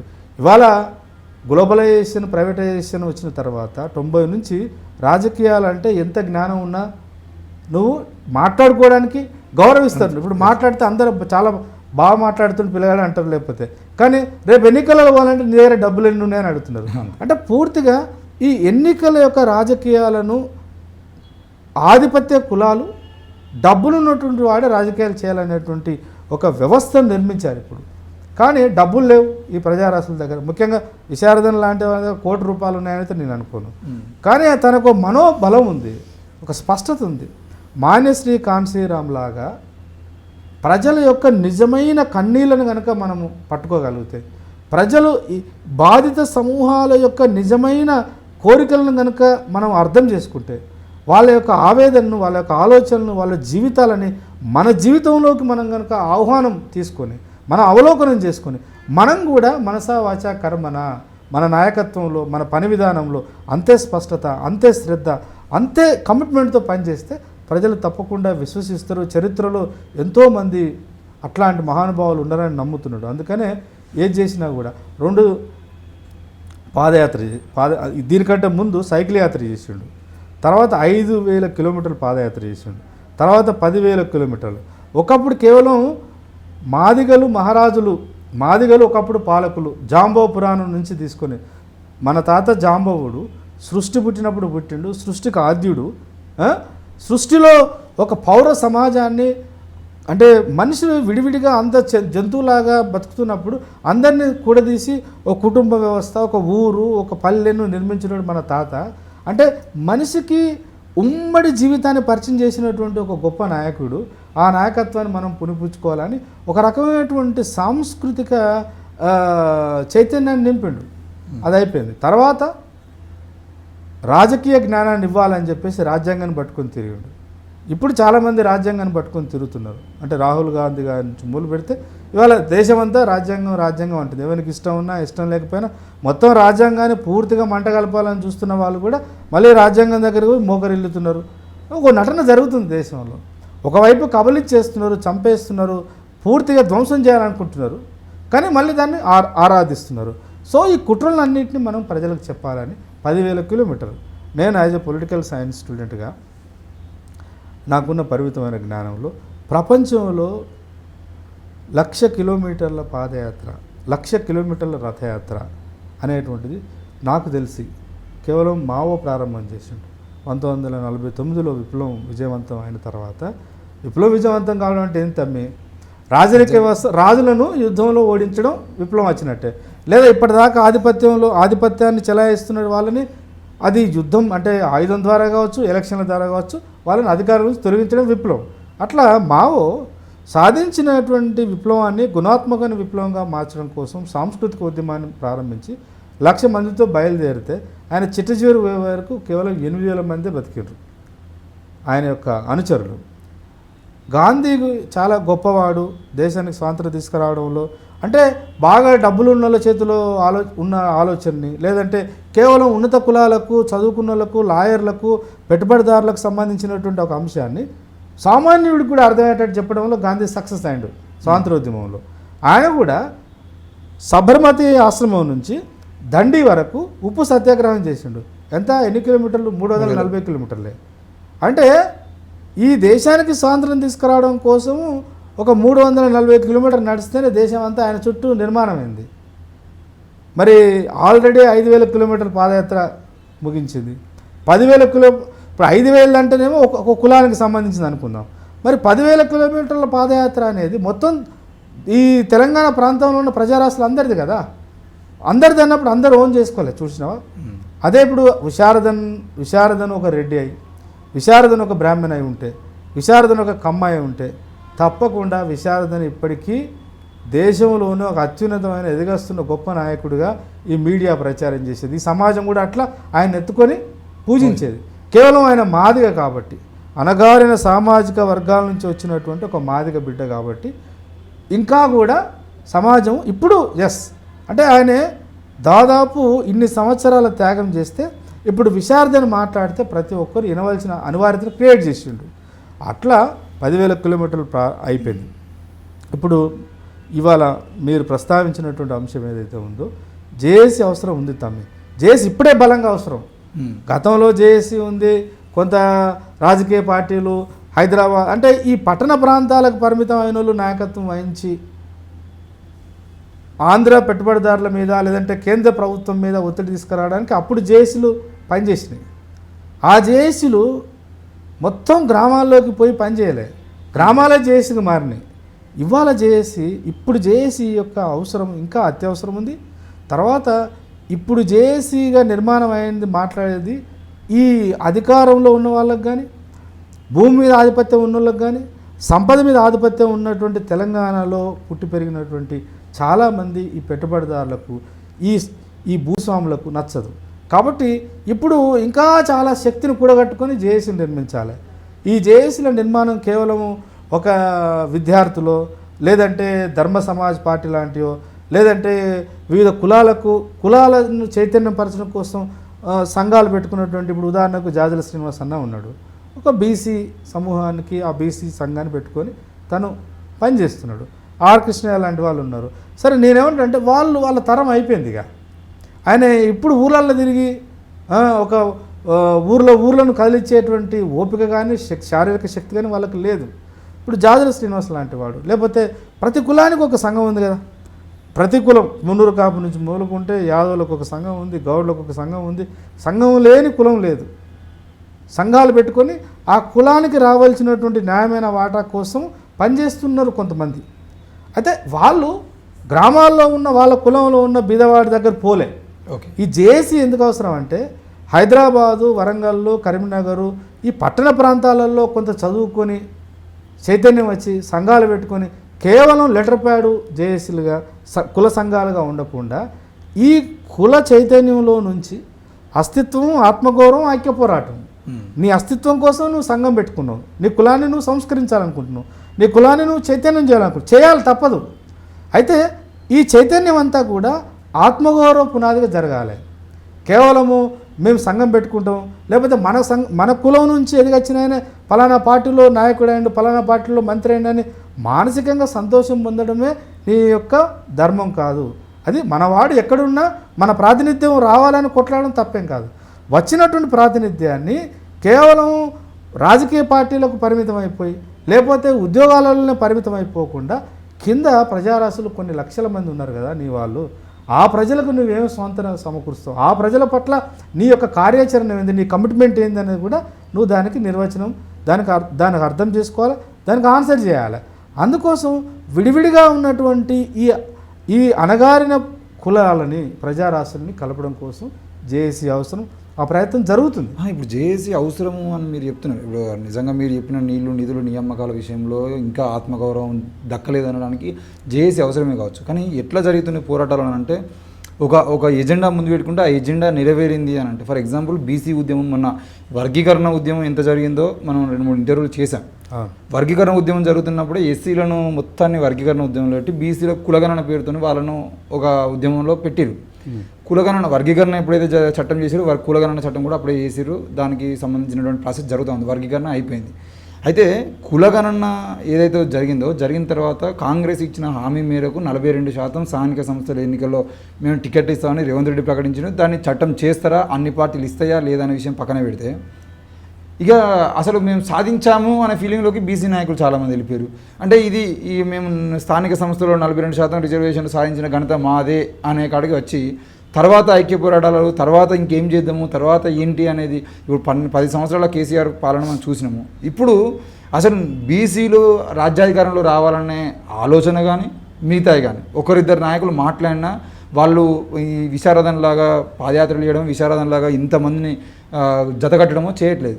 అయితే ఈయన చేస్తున్నటువంటి ఈ జేఏసీ ఏదో ఇది బీసీలను కూడా చైతన్యం చేసి, ఇప్పుడు ఈయన చేసే 1,00,000 కిలోమీటర్ల పాదయాత్ర ఏదైతే ఉందో అది రేపు పొద్దున భూములు కనుక పంచాల్సి వచ్చేది అంటే కేవలం దళితులకే పంచేటువంటి పరిస్థితి ప్రభుత్వం ఏర్పడింది. ఎస్టీల నుండి కానీ బీసీల నుండి కానీ ఈ రకమైనటువంటి ఈయనతో పాటైనా పర్లేదు ఆ రేంజ్లో ఆయనతోటి మేము కూడా 1,00,000 కిలోమీటర్ల పాదయాత్ర చేస్తామని కానీ, లేదు మేము ఇంకో వైపు నుండి మేము పాదయాత్ర చేస్తామని చెప్పేటువంటి పరిస్థితులు ఎందుకు రావట్లేదు బీసీల నుండి? అదే ఇప్పుడు తప్పకుండా అంటే మీరు అడిగిన ప్రశ్న చాలా వ్యాలిడిటీ ప్రశ్న. దానికి ఇప్పుడు ఒకటి గతంతో పోల్చుకుంటే, నేను ఇందాకనే మాట్లాడాను, గతంతో పోల్చుకుంటే ఒక్కొక్క కులానికి ఒక్కొక్క సమూహానికి పరిమితులు ఉంటాయి. అయితే గతంతో ఒక 20 సంవత్సరాలు 30 సంవత్సరాల క్రితంతో పోల్చుకుంటే ఇప్పుడు చాలా మెరుగైనటువంటి చైతన్యం అయితే వచ్చింది. ఓకే. ఆ చైతన్యం యొక్క ప్రతిఫలమే అనివార్యంగా ఇవాళ కాంగ్రెస్ పార్టీ రూపంలో కులగణన చేయవలసి వచ్చింది. కులగణనలో బీసీల శాతం ఎంతో తేల్చవలసి వచ్చింది. సరే, బీసీలు 42% కాదు 52-50 పైన ఉన్నారని ఓ వాదన ఉంది. అయితే ఏదైనా నిజమే, అది ఇప్పుడు ఆ వాదన కూడా కొట్టిపారేయడానికి లేదు. కానీ ఏదైనా ఒక అధికారికంగా వచ్చినటువంటి లెక్కలే మనకు చట్టానికి ఆధారం అవుతుంది. ఇప్పుడు 42 అని అంటుంది. రేపు యాక్చువల్గా భారత రాజ్యాంగం యొక్క మౌలిక స్వరూపం ప్రకారము ఈ కులగణన చేయవలసిన బాధ్యత కేంద్ర ప్రభుత్వాన్ని. ఇప్పుడు 42% కాదు 50 ఆ పైన బీసీలు తెలంగాణలో ఉన్నారు అని వాదిస్తున్నటువంటి బీసీ మేధావులు, బీసీ రాజకీయ నాయకులు, బీసీ చైతన్యంతో ఉన్నవాళ్ళు ఇవాళ కేంద్రంలో అధికారం ఉన్న బీజేపీ మీద ఒత్తిడి తీసుకురావాలి. తీసుకొచ్చి చేసిన తర్వాత ఈ లెక్క తప్పని తెలిస్తే అదే మనకు ఆధారం అవుతుంది. 42% తెలంగాణలో బీసీలు ఉన్నారని స్వతంత్ర భారతదేశంలో లేదా తెలంగాణ సాధించుకున్న ఈ 11 సంవత్సరాల తర్వాత రాజ్యమే స్వయంగా ఒప్పుకున్నది. ఈ 42% ఉన్నది అంటే ఈ మాట ఎందుకు ఇంత స్పష్టంగా చెప్పదలుచుకున్నంటే, మండల్ కమిషన్ వేసి అప్పుడే ఆయన 52% అని తెలిస్తేనే చాలా రాద్ధాంతం చేసి దాన్ని 27% పట్టుకొచ్చారు. ఇప్పుడు రాష్ట్రాలలో అది 29% ఉంది. ఇప్పుడు 27 నుంచి 29, 29 నుంచి 42 దాకా తీసుకురాగలను. ఈ 27 నుంచి 42 వరకు తీసుకురావడం వెనకాల మామూలు చైతన్యం ఉంటే రాదు తమ్మి. ఇప్పుడు రేవంత్ రెడ్డి ప్రేమతో చేసిండా? నేనైతే అట్లా అనుకోను. రేవంత్ రెడ్డికి రాజకీయ అవసరం ఉంది. రాహుల్ గాంధీ గారికి ఇప్పుడు దేశవ్యాప్తంగా బీజేపీ లాంటి శక్తిని, ఆ రాజకీయ పార్టీని ఢీకొనాలనంటే కాంగ్రెస్ కంటూ సొంత సిద్ధాంతం లేదు. కాంగ్రెస్ జాతీయ ఉద్యమంలో కాంగ్రెస్ పార్టీ నిర్మించుకున్నటువంటి సొంత సిద్ధాంతాన్ని దేశానికి స్వాతంత్రం వచ్చిన తర్వాత, నెహ్రూ తర్వాత, ఆ మాటకు వస్తే ఇందిరాగాంధీ తర్వాత పూర్తిగా దాని చుట్టూ పెట్టుబడిదారులు చేరి దాన్ని మింగేసిండ్రు. కాబట్టి తనదైనటువంటి ఈ మొత్తం ప్రజలలో మెజారిటీ ప్రజల యొక్క భావోద్వేగానికి ఒక ప్లాట్ఫామ్గా ఉండగలిగేటువంటి ఆలోచన కాంగ్రెస్ కన్మరుగు చేసుకుంది తనకు తానే. కాబట్టి ఇప్పుడు ఆ తర్వాత ఎదిగొచ్చినటువంటి డాక్టర్ బాబాసాహెబ్ అంబేద్కర్, పూలే, సావిత్రిబాయి పూలే, మానిశ్రీ కాన్సీరామ్, పెరియార్ లాంటి వీళ్ళ ఆలోచనలతో ఇప్పుడు బీజేపీకి ఏమి ఆలోచన? హిందుత్వ అనేది దాని యొక్క ఆలోచన. ఆర్ఎస్ఎస్ యొక్క భావజాలాన్ని కేంద్రంగా అది పనిచేస్తుంది. దానికో స్పష్టత ఉంది. మంచా చెడ్డ అనేది ప్రజలు నిర్ణయించుకుంటారు. కానీ కాంగ్రెస్కి ఏముంది? బీజేపీ లేదా ఆర్ఎస్ఎస్కు ప్రత్యామ్నాయ ఆలోచన ఏంటంటే మళ్ళీ అంబేద్కరిజమే. పూలే అంబేద్కర్ వాదమే దానికి ప్రత్యామ్నాయ ఆలోచన. ఈ పూలే అంబేద్కర్ వాదాన్ని నమ్ముతున్న ప్రజారాశుల ఎజెండాను కొంతకాలం మానిశ్రీ కాన్సీరామ్ గారు తీసుకొచ్చినారు. ఆయన మోసినాడు. ఆయన మరణానంతరం అది కొంత స్తబ్దతగా ఉంది. దాన్ని అందిపుచ్చుకున్నాడు రాహుల్ గాంధీ నాయకత్వం చెప్పింది కాబట్టి రేవంత్ రెడ్డి ఇక్కడ చేసిండు. ఈ రేవంత్ రెడ్డి చేయడానికి కూడా తెలంగాణలో ఈ శక్తులు, బీసీ శక్తులన్నీ వీరు చాలా సంఘాలు ఉండవచ్చు కాక అందరికీ ఒక ఉమ్మడి లక్ష్యంగా ఉంది. కలిసి పనిచేసారు. దానికి దళిత సమూహం కూడా సహకరించింది, సబ్బన్న కులాలు సహకరించినాయి, ప్రజాస్వామిక మేధావులు సహకరించారు. కాబట్టి ఇవాళ ఇంత శాతం ఉందని నిర్ధారణ చేయడానికి అయితే ప్రభుత్వం కమిట్మెంట్ ఇచ్చింది కదా. అయితే ఇచ్చినటువంటి దాన్ని అది చట్టం కాలేదు తమ్మి. మీరు ఇందాక చట్టం అన్నారు. కేవలము ఇక్కడ దాన్ని అసెంబ్లీలో తెలంగాణలో 42% బీసీలు ఉన్నారు. ఈ 42% ప్రజలు కూడా విద్య మరియు ఉద్యోగాలలో అట్లాగే ఆర్థికంగా వెనుకబడి ఉన్నారని కూడా నిర్ధారించింది రాష్ట్ర ప్రభుత్వం. కాబట్టి ఈ 42% ఆర్థికంగా వెనుకబడి ఉన్న, విద్యలో వెనుకబడి ఉన్నటువంటి, సామాజికంగా కూడా దళితులతో పోల్చుకుంటే అంత అవమానాలు లేకపోయినా ఇతర సమూహాలతోనే వీళ్ళు సామాజిక వివక్షకు గురవుతున్నారు. ముఖ్యంగా అందరు కాకపోయినా నొమాడిక్ జాతులు ఉన్నారు, ఈ సంచార జాతులు అంటాం. వాళ్ళు ఇప్పటికీ చాలా అధ్వాన పరిస్థితిలో ఉన్నారని కొంత లెక్క తేల్చి రాజ్యమే తనకు తాను అంగీకరించింది. ఇవాళ కేంద్ర ప్రభుత్వానికి పంపారు. నిజంగా ఈ బీసీ చైతన్యం ఇప్పుడు 42% ప్రభుత్వం చేత మనం చెప్పించగలిగినామని సంతోషపడుతున్న వాళ్ళు ఆ సంతోషాన్ని అక్కడే ఆపకుండా ఆ సంతోషానికి అంతిమ లక్ష్యం వైపు తీసుకుపోవాలనంటే 42% రాష్ట్ర ప్రభుత్వం గుర్తించింది. మీరు కేంద్ర ప్రభుత్వంగా మీరు యాక్చువల్గా రాజ్యాంగబద్ధంగా మీరు లెక్కలు చేయాలి. 2011 తర్వాత 2025 వచ్చింది. కరోనా 2 సంవత్సరాలు ఉండిపోయింది. 2020 కోట్ల లెక్కలు చేయాలి, జనాభా లెక్కలు చేయాలి, తీయలేదు. కనీసం ఇప్పుడన్నా చేయండి. చేసి అసలు ఈ 42% కాదా అని తేల్చండి. ఎక్కువ ఉంటే ఆ శాతానికి మీరు మా రాష్ట్ర ప్రభుత్వ పరిధిలోనైనా, ఈ రాష్ట్ర ప్రభుత్వం అది రియల్ కాంగ్రెస్ అధికారంలో ఉంది, రేపు ఇంకో పార్టీ రావచ్చు, ఎవరు అధికారంలోకి వచ్చినా కూడా మాకు రావాల్సిన న్యాయంగా మాకు రావాల్సినటువంటి వాటా కోసం చట్టం చేసుకోవడానికి మీరు అవకాశం ఇవ్వండి అని చెప్పేసి కనుక కేంద్రం మీద ఒత్తిడి తీసుకురావాలి. తీసుకొస్తే ఇప్పుడు మనకు ఇందిరాసాని కేసు ఒకటి చెప్పాలి. ఇక్కడ ఇందిరాసాని జడ్జిమెంట్లో భాగంగా మొత్తంగా దేశంలో అది ఉద్యోగ రంగంలో కావచ్చు, లేదంటే విద్యారంగంలో కావచ్చు, ఎక్కడైనా కూడా రిజర్వేషన్లను 50% కంటే పెంచడానికి లేదనేటువంటి దానికి ఒక కట్టడి చేశారు. ఇప్పుడు మనకు 42, ఈ 42 ప్లస్ 15 తర్వాత 10 మళ్ళా ముస్లింలే ఉన్నాయి, ఇవన్నీ కలిపితే దాదాపు 69 దాకా పోతున్నాయి. కాబట్టి చట్టం చేసి దాన్ని 9వ షెడ్యూల్లో పెట్టే విధంగా కూడా బీసీ నాయకత్వం, బీసీ మేధావులు, బీసీ ప్రజారాశులు, బుద్ధిజీవులంతా కూడా పనిచేయాలి. అయితే అది బీసీల సమస్య అని చెప్పేసి దళితులు ఇంట్లో కూర్చుంటే నడవదు. నేను ఇందాక జేఏసీ గురించి, జేఏసీ అవసరం ఏంటంటే ఇవాళ బీసీ మనతోటి సఫరర్స్ వాళ్ళు, తెలుసో తెలియక లేకపోతే అజ్ఞానంతో దళితుల మీద దాడి చేస్తున్న కూడా ఎక్కువ బీసీలో ఉన్నారు. మీరు ఇందాక ప్రస్తావించారు కదా, ఒక సోదరుని ఇక్కడెక్కడో సిటీలో ఒక మాదిగ సోదరుని బట్టలు కొట్టారని చెప్పేసి, అంటే యాదవులు కొట్టారు. అట్లా మన ఏ లెక్కలు తీసుకున్నా కూడా, అంటే మనకు భారతదేశంలో క్రైమ్ రిపోర్ట్ ఇస్తారు. తెలంగాణ క్రైమ్ రిపోర్ట్ చూసినా కూడా దాడులు చేసేంత బీసీలే. అయితే బీసీలు ఏ చైతన్యంతో దాడి చేస్తున్నారు అనేది నాలాంటి వాళ్ళు ఆలోచించాలి. ఒక దళిత బిడ్డగా నేనేం ఆలోచించాలి? ఇమీడియట్గా బీసీల మీద మళ్ళీ దాడి చేసి బీసీలు దళితులు కొట్టుకొని చావాలా, లేదా బీసీని కూడా చైతన్యం చేయాలా? వాడి మైండ్ని మార్చాలండి. నా ధర్మం ఏంటిది, నా పని ఏంది, ఆ మైండ్ని మార్చాలి. అట్లా ఇప్పుడు బీసీలకు ఒక రాజకీయ పోరాటం చేస్తున్నారు 42% చట్టబద్ధతను తీసుకురావడం కోసం. కానీ రేపు సుప్రీంకోర్టు ఒప్పుకోదు, రేపు హైకోర్టు ఒప్పుకోదు. ఒప్పుకోవాలంటే ఏం చేయాలి? రాజ్యాంగబద్ధంగా దాన్ని చట్టం చేసి 9వ షెడ్యూల్లో పెట్టాలి. జయలలిత లాంటి ఒక బ్రాహ్మణ ఆమె చేయగలిగినప్పుడు బీసీలందరూ కొట్లాడితే రేవంత్ రెడ్డి సచ్చినట్టు చేస్తారు కదా. రేవంత్ రెడ్డి కాకపోతే ఇంకోరు. అట్లా చేయడానికి ఇప్పుడు ఏదో ఉద్యమం చేసిన ఫలితం వచ్చిందని చెప్పేసి సంబరపడి ఇక్కడే ఆగకుండా, తాత్కాలిక ప్రయోజనాలకే ఉబ్బి తబ్బిపోకుండా శాశ్వతమైన పరిష్కారాల మార్గం వైపు కూడా ప్రయాణం చేయాలి, ఆ నిర్మాణం చేయాలి. ఆ నిర్మాణంలో జేఏసీల అవసరం ఉంటుంది. అంటే దళితులలో ప్రజారాష్ట్రమైన మాదిగల సహకారం కావాలి, మాలల సహకారం కావాలి. కలిసి వచ్చేటువంటి బుద్ధిజీవులు వాళ్ళ అగ్రకులాల్లో పుట్టవచ్చు, ఎవడు ఎక్కడ పుడతాడో అనేది అది యాదృచ్ఛికంగా జరిగే ప్రక్రియ. కాబట్టి కలిసి వచ్చేటువంటి ఆ అగ్రకుల నేపథ్యమైన ప్రజారాశులను కూడా కలుపుకొని దీన్ని చట్టబద్ధత తీసుకురావాలి. బీసీలకు కనుక 42% లేదా 50% కనుక చట్టబద్ధంగా ఎస్సీలకు ఎస్టీలకు ఉన్నట్టు రిజర్వేషన్లు ఉండే 10 సంవత్సరాల్లోనే మొత్తము తెలంగాణ యొక్క రాజకీయ ముఖ చిత్రం మారబోతుంది. అంటే ఇక్కడ మీరు ఇప్పుడు కలుపుకోపోవాలనే విషయం ఏదైతే ఉందో, దీనికన్నా ముందు మన విశారదన్ గారి నిర్మాణం గురించి మాట్లాడుకుంటున్నప్పుడు ఒక్కొక్కరిని కలుసుకుంటూ నిర్మాణం చేసుకుంటూ వస్తున్నాడు. ఆడ 1000 మంది కూర్చున్నాడు, క్రమశిక్షణగా ఉంటున్నారు. 1000 మందిని ఆయన ఒక 1000 మందినే తయారు చేయండి. ఇప్పుడు కాంశీరామ్ కానీ బుద్ధుడు కూడా నాకు 5 ఉంటే సరిపోతున్నాడు. కాంశీరామ్ కూడా 20 మందిని ఇచ్చేదంటే నేను రాజ్యాధికారం సాధిస్తాడు. విశారదన్ గారు కూడా ఇప్పుడు 1000 మందిని 10,000 మందిని తయారు చేయడంలో ఆయన క్లియర్ కట్గా తయారు చేస్తున్నాడు.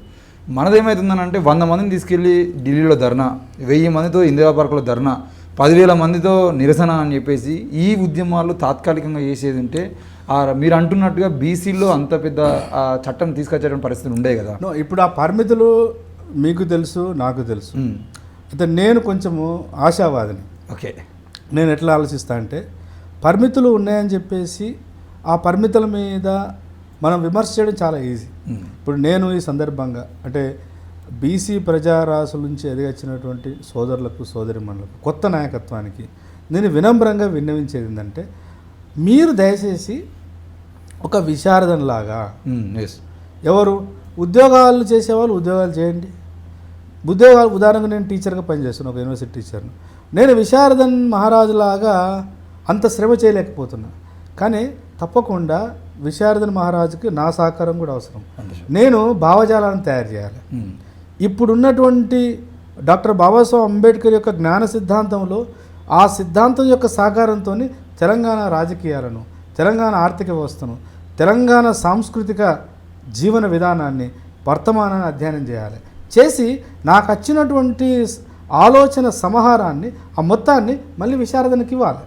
అట్లా బీసీ సమూహాలను చదివించినటువంటి ఉపాధ్యాయ వర్గం కావచ్చు, ఉద్యోగస్తులు కావచ్చు, ఐఏఎస్లు కావచ్చు, ఐపీఎస్లు కావచ్చు, రాజకీయ నాయకులు కావచ్చు, వీళ్ళు అలా చేయకపోవచ్చు. కానీ బీసీల కోసం లేదంటే ఒక్క కులం కోసం పనిచేస్తున్న నాయకత్వంలో ఉన్నవాళ్ళు కొంచెం త్యాగం చేయండి, కొంచెం త్యాగం చేయండి. ఉదాహరణకు 35 నుంచి 45 సంవత్సరాలు ఉన్న నాయకత్వం అంతా కూడా వాళ్ళ కులాన్నే చైతన్యం చేయాలి. ఇప్పుడు ఇమ్మీడియట్గా పోయి తెలంగాణ తిరుమల నేను ప్రాధాయపడట్లే. మీ సామాజిక వర్గాన్ని గ్రామాల్లో ఉన్నారు, కొన్ని ఇప్పుడు నొమాడిక్ జాతులు ఉన్నాయి, అసలు వాళ్ళకి స్థిర నివాసమే లేదు. ఇప్పుడు ఆ సంఘాల కోసం ఆ సంఘాలను పెట్టుకొని పనిచేస్తున్న వాళ్ళు హైదరాబాద్ ఉన్నారు కదా, సికింద్రాబాద్ ఉన్నారు కదా, అన్ని జిల్లా కేంద్రాల్లో ఉన్నారు కదా. వాళ్ళకు నా యొక్క విజ్ఞప్తి ఏంటంటే దయచేసి మీరు గ్రామాలకు తరలండి. మీరు గ్రామాలకు తరలి మీకే అంత తెలియదు. ఇప్పుడు బుద్ధుడు చెప్పినట్టు జ్ఞానం ఎక్కడ ఉంటుంది అంటే ప్రజల దగ్గర ఉంటుంది. ఆ ప్రజలు ఎవరు? కష్టజీవుల ప్రజల దగ్గరనే ఎక్కువ ఉంటుంది. అందుకనే బుద్ధుడు చెప్పినట్టు కానీ లేదంటే మహనీయుడు గద్దరని చెప్పినట్టు మనం ప్రజల దగ్గర నుంచి నేర్చుకొని ప్రజలకే ఇవ్వాలి. కాబట్టి నేను ఒక ప్రొఫెసర్ని అయినా అని చెప్పేసి వెర్రవేగితే నడవదు. నాకు ప్రజలే మళ్ళీ జ్ఞానాన్ని ఇస్తారు. అట్లా కుల సంఘాల నాయకత్వంలో ఉన్నటువంటి వివిధ కుల సంఘ నాయకులందరూ కూడా దయచేసి మీ కులాలకు సంబంధించిన పేద ప్రజల దగ్గరికి వెళ్ళండి, వాళ్ళని అర్థం చేసుకోండి. మనకుండే సమస్యలు వాళ్ళకుండే సమస్యలు చాలా తేడా ఉంటుంది. నీ సమస్యకు ఆ సమస్య తోడైనప్పుడు నీ శక్తి, నీ ఆలోచన, నీ త్యాగం చేయాలనే గుణం పెరుగుతుంది. కేవలం ఇక్కడనే ఉండి నువ్వు అన్నట్టు హైదరాబాదుకో మెట్రోపాలిటన్ సిటీకో ఈ సుఖమైన జీవితానికి అలవాటు పడిపోయి మొత్తం చైతన్యం తీసుకొస్తామంటే నడవదు. కాబట్టి ఒక పరిణామం జరిగింది, ఒక గుణాత్మకమైన పరిణామం విశారదన్ మహారాజు రూపంలో పోతున్నది. కనీసం అక్కడి నుంచైనా మనం ఇన్స్పిరేషన్ తీసుకుందాం అంటున్నా. అట్లా బీసీలే కాదు, ఇవాళ ఎస్సీలలో ప్రధానంగా మాదిగల తర్వాత అత్యంత జనాభా కలిగినటువంటి మాలలు కూడా నేర్చుకోవాలి. ఇప్పుడు ఇక వర్గీకరణ చట్టం అయింది, దాని లోపాలు ఉన్నాయనే అభిప్రాయంతో చాలామంది ఉండవచ్చు కాదు. లోపాలు ఉన్నాయంటే ఆ లోపాలను సవరించడానికి కూడా నీ సమూహాన్ని మళ్ళీ సమీకరించాలి. నా అభిప్రాయం ఏంటంటే, నా యొక్క విజ్ఞప్తి ఏంటంటే మాల సమూహంలో ఉన్న వాళ్ళకు కూడా దయచేసి గ్రామాలకు తరలండి. నీ సమూహం యొక్క ప్రత్యేకమైన సమస్యలు నీకున్న సమస్య కాదు, గ్రామాలలో రకరకాల రూపంలో ఉన్నాయి. ఇప్పుడు ఉదాహరణకు మాల పంబాళ్ళు ఉన్నారు, లేకపోతే బైండ్లలో ఉన్నారు, లేకపోతే బేగరోళ్ళు ఉన్నారు, లేకపోతే ఏర్పులలో ఉన్నారు, లేకపోతే ఇంకా ఇప్పుడు ఈయన సుంకరి వ్యవస్థ అంతా నాశనం చేసిండు గ్రామాలలో. ఒకప్పుడు షేక్ సింగ్ సుంకర్లా అని ఉండే, రాజశేఖర రెడ్డి కొంతవరకు ధ్వంసం చేసిండు, ఇప్పుడు రేవంత్ రెడ్డి ధ్వంసం చేస్తున్నాడు. రేపు గ్రామ కార్యదర్శుల పేరు మీద ఆయన సపరేట్గా అందరికీ అవకాశం ఇస్తున్నాడు. తర్వాత మాల నేతకాని ఉన్నారు. ఇప్పుడు మాల నేతకాని అనేవాడు అసలు పద్మశాలులు ఉన్నాక మాలలకు అవసరం ఏముంటుంది? చరిత్రను కొంచెం వాళ్ళ దగ్గర పోతే చెప్తారు. ఒక 70-80 సంవత్సరాలు ఉన్న మాల నేతకాని తల్లితోనో తండ్రితో పెద్ద మనిషి దగ్గర కూర్చుంటే వాళ్ళు మనకు చరిత్ర చెప్తారు. అట్లా వాళ్ళ దగ్గర నుంచి నేర్చుకొని ఈ మొత్తము సమూహాన్ని కనుక రాజకీయ శక్తిగా మలిసి రేపు రాబోయే కాలంలో రాజకీయాలలో నీ వాటా నువ్వు అడగడానికి ఆస్కారం ఉంటుంది. కొట్టి తీసుకోవచ్చు, బలంగా బల్లగుద్ది వాదించి తీసుకోవచ్చు. నువ్వు ఎప్పుడైతే రాజకీయంగా నీ సమూహాన్ని నువ్వు సమీకరించి ఒక రాజకీయ ప్రభావిత శక్తిగా నీ కులాన్ని, నీ వర్గాన్ని తయారు చేస్తావో అప్పుడు సమాజము, రాజకీయ పార్టీలు నీతోని సయోధ్యకు వస్తారు. అట్లా దానికోసమైనా చేయాలి. వాళ్ళతో పోయేది ఏంది? మనమే కలిసి ఒక ఉమ్మడి నిర్ణయంలో పనిచేస్తున్నాం, ఒక ఉమ్మడి పోరాటంలో ఉన్నాం, మన ఆలోచనలన్నీ భావ సారూప్యత ఉంది, చిన్నటువంటి మిత్ర వైరుధ్యాలు ఉన్నాయి. ఇవి రేపు మనం నిర్ణయాధికారంలో మనం ఉంటే వీటన్నిటిని మనమే పరిష్కరించుకోవచ్చు అనేటువంటి ఒక బ్రాడర్ కాన్సెప్ట్ కనుక ఈ బీసీ నాయకత్వంలో, ఈ ఎస్సీ మాదిగలలో, మాలలలో, దళితులలో, లేకపోతే లంబడులలో, యానాదులలో వచ్చిందనుకోండి, తప్పకుండా అంబేద్కర్ ఆశించినటువంటి సమాజ నిర్మాణానికి ఆస్కారం ఉంటుంది కదా. అందుకోసం ఇవాళ తప్పకుండా దాని యొక్క అవసరం అయితే ఉంది, జేఏసీ అవసరం ఉంది. ఆ జేఏసీ అవసరాన్ని గుర్తించాడు కాబట్టి ఒక 15 సంవత్సరాల తర్వాత లేదంటే 18 సంవత్సరాల తర్వాత తనకు ఒక పార్టీ ఉంది కదా, కావాలనుకుంటే తను మామూలు రాజకీయ పార్టీలలాగా నాయకుల్లాగా ఆలోచిస్తే అక్కడో ఇక్కడో కొంత తనకున్నటువంటి వెసులుబాటుతో పని చేసుకొని ఆ పార్టీని నిర్మాణం చేసుకోవచ్చు, కార్యకర్తలు నిర్మాణం చేసుకోవచ్చు. జిల్లా కమిటీల నుంచి మూలుకుంటే మండల కమిటీలు, గ్రామ కమిటీలు వేసుకోవచ్చు. 2% చాలు రాకేష్. ఇప్పుడు రాజకీయాలు అంటే 10%, 20% కాదు, 2 నుంచి 4% కనుక నువ్వు ఓట్లను ప్రభావితం చేయగలిగితే నువ్వు నువ్వు రికగ్నైజ్డ్ పార్టీ అవుతావు కదా, Yes. రేపు నీకు నెగోషియేషన్ వస్తాయి కదా. తమిళనాడు పోతే మనం పరిచయం అవుతాం, ఎన్ని పార్టీలు అక్కడ, అవును. వాళ్ళకు 1% 2% ఉంటుంది. ఇప్పుడు మహారాష్ట్రలో కూడా అదే పరిస్థితి. కానీ విశారదన్ మహారాజు కొంచెము దానికంటే భిన్నంగా ఆలోచిస్తున్నట్టు కనబడుతుంది. నేను ఈ మధ్యకాలంలో తనతో చాలా క్లోజ్గా అసోసియేట్ అయ్యి తిరుగుతున్నా, మాట్లాడుతున్నా, నిరంతరం తన ఆలోచనలు పంచుకుంటున్నా. నా శక్తి మేరకు నేను కూడా అరే ఎవరో ఒకరు మనవాడు పనిచేస్తున్నాడు. ఇప్పుడు చాలా ఒక అపోహ ఉంటుంది, ముఖ్యంగా ఎట్లుంటుంది అంటే మనం చదువుకున్నా, ఎంత జ్ఞానం వచ్చినా, ఎంత బుద్ధి వచ్చినా, ఎంత చైతన్యం వచ్చినా, మనోళ్ళు ఒక కులానికి అగ్రకులాలుగా ఉన్నటువంటి రెడ్డి దగ్గరనో, వెలుమల దగ్గరనో, కమ్మల దగ్గరకు పోయి ఊడిగం చేస్తారు. అక్కడ అవమానాలు జరిగినా కూడా నేను ఎదగాలంటే ఇది భరించాలనేటువంటి ఒక పేద బ్రాడర్ అంటే ఇది అవసరము, ఇది అనివార్యత అని రాజకీయ పరిణతితో పనిచేస్తారు. కానీ అదే ఒక మాదిగ దగ్గరనో, ఒక మాలలు ఉన్నారనుకోండి, ఇప్పుడు మాదిగ విశారదన్ కులానికి మాదిగ కాబట్టి ఆయన దగ్గర పనిచేయాలంటే చాలా నామోషి వీళ్ళకు, లేకపోతే అనుమానం ఎక్కువ. అట్లాగే ఇంకా ఇప్పుడు బీసీలు కూడా మేము మీతో ఇప్పుడు మొన్న ఇక్కడ మీటింగ్ జరిగినప్పుడు కూడా సుందర విగ్రామంలో చాలామంది వచ్చారు, మద్దతు ప్రకటించినారు, మేము ఉంటామన్నారు. అక్కడ మీటింగ్ కూడా వచ్చినారు వాళ్ళే. తర్వాత జాజల శ్రీనారాయణ లాంటి వాళ్ళు వచ్చేసి మీరు తిరుగుతున్నటువంటి మహాభూ పాదయాత్ర, ఈ మా భూమి రథయాత్ర 1,00,000 కిలోమీటర్లు, అంతర్గతంగా 10,000 కిలోమీటర్లు కాలినడక నడుస్తాడు. ఈ మొత్తం ఎక్కడ పోయినా కూడా గ్రామాలలో మా బీసీలు మీకు అండగా ఉంటారు, మీకు సహకరిస్తారు, నేను వాగ్దానం చేస్తున్నా. మా సంఘాన్ని కూడా నేను అట్లా డైరెక్ట్ చేస్తున్నా అని చెప్పిండు. అది చాలా ఆహ్వానించే పరిణామం.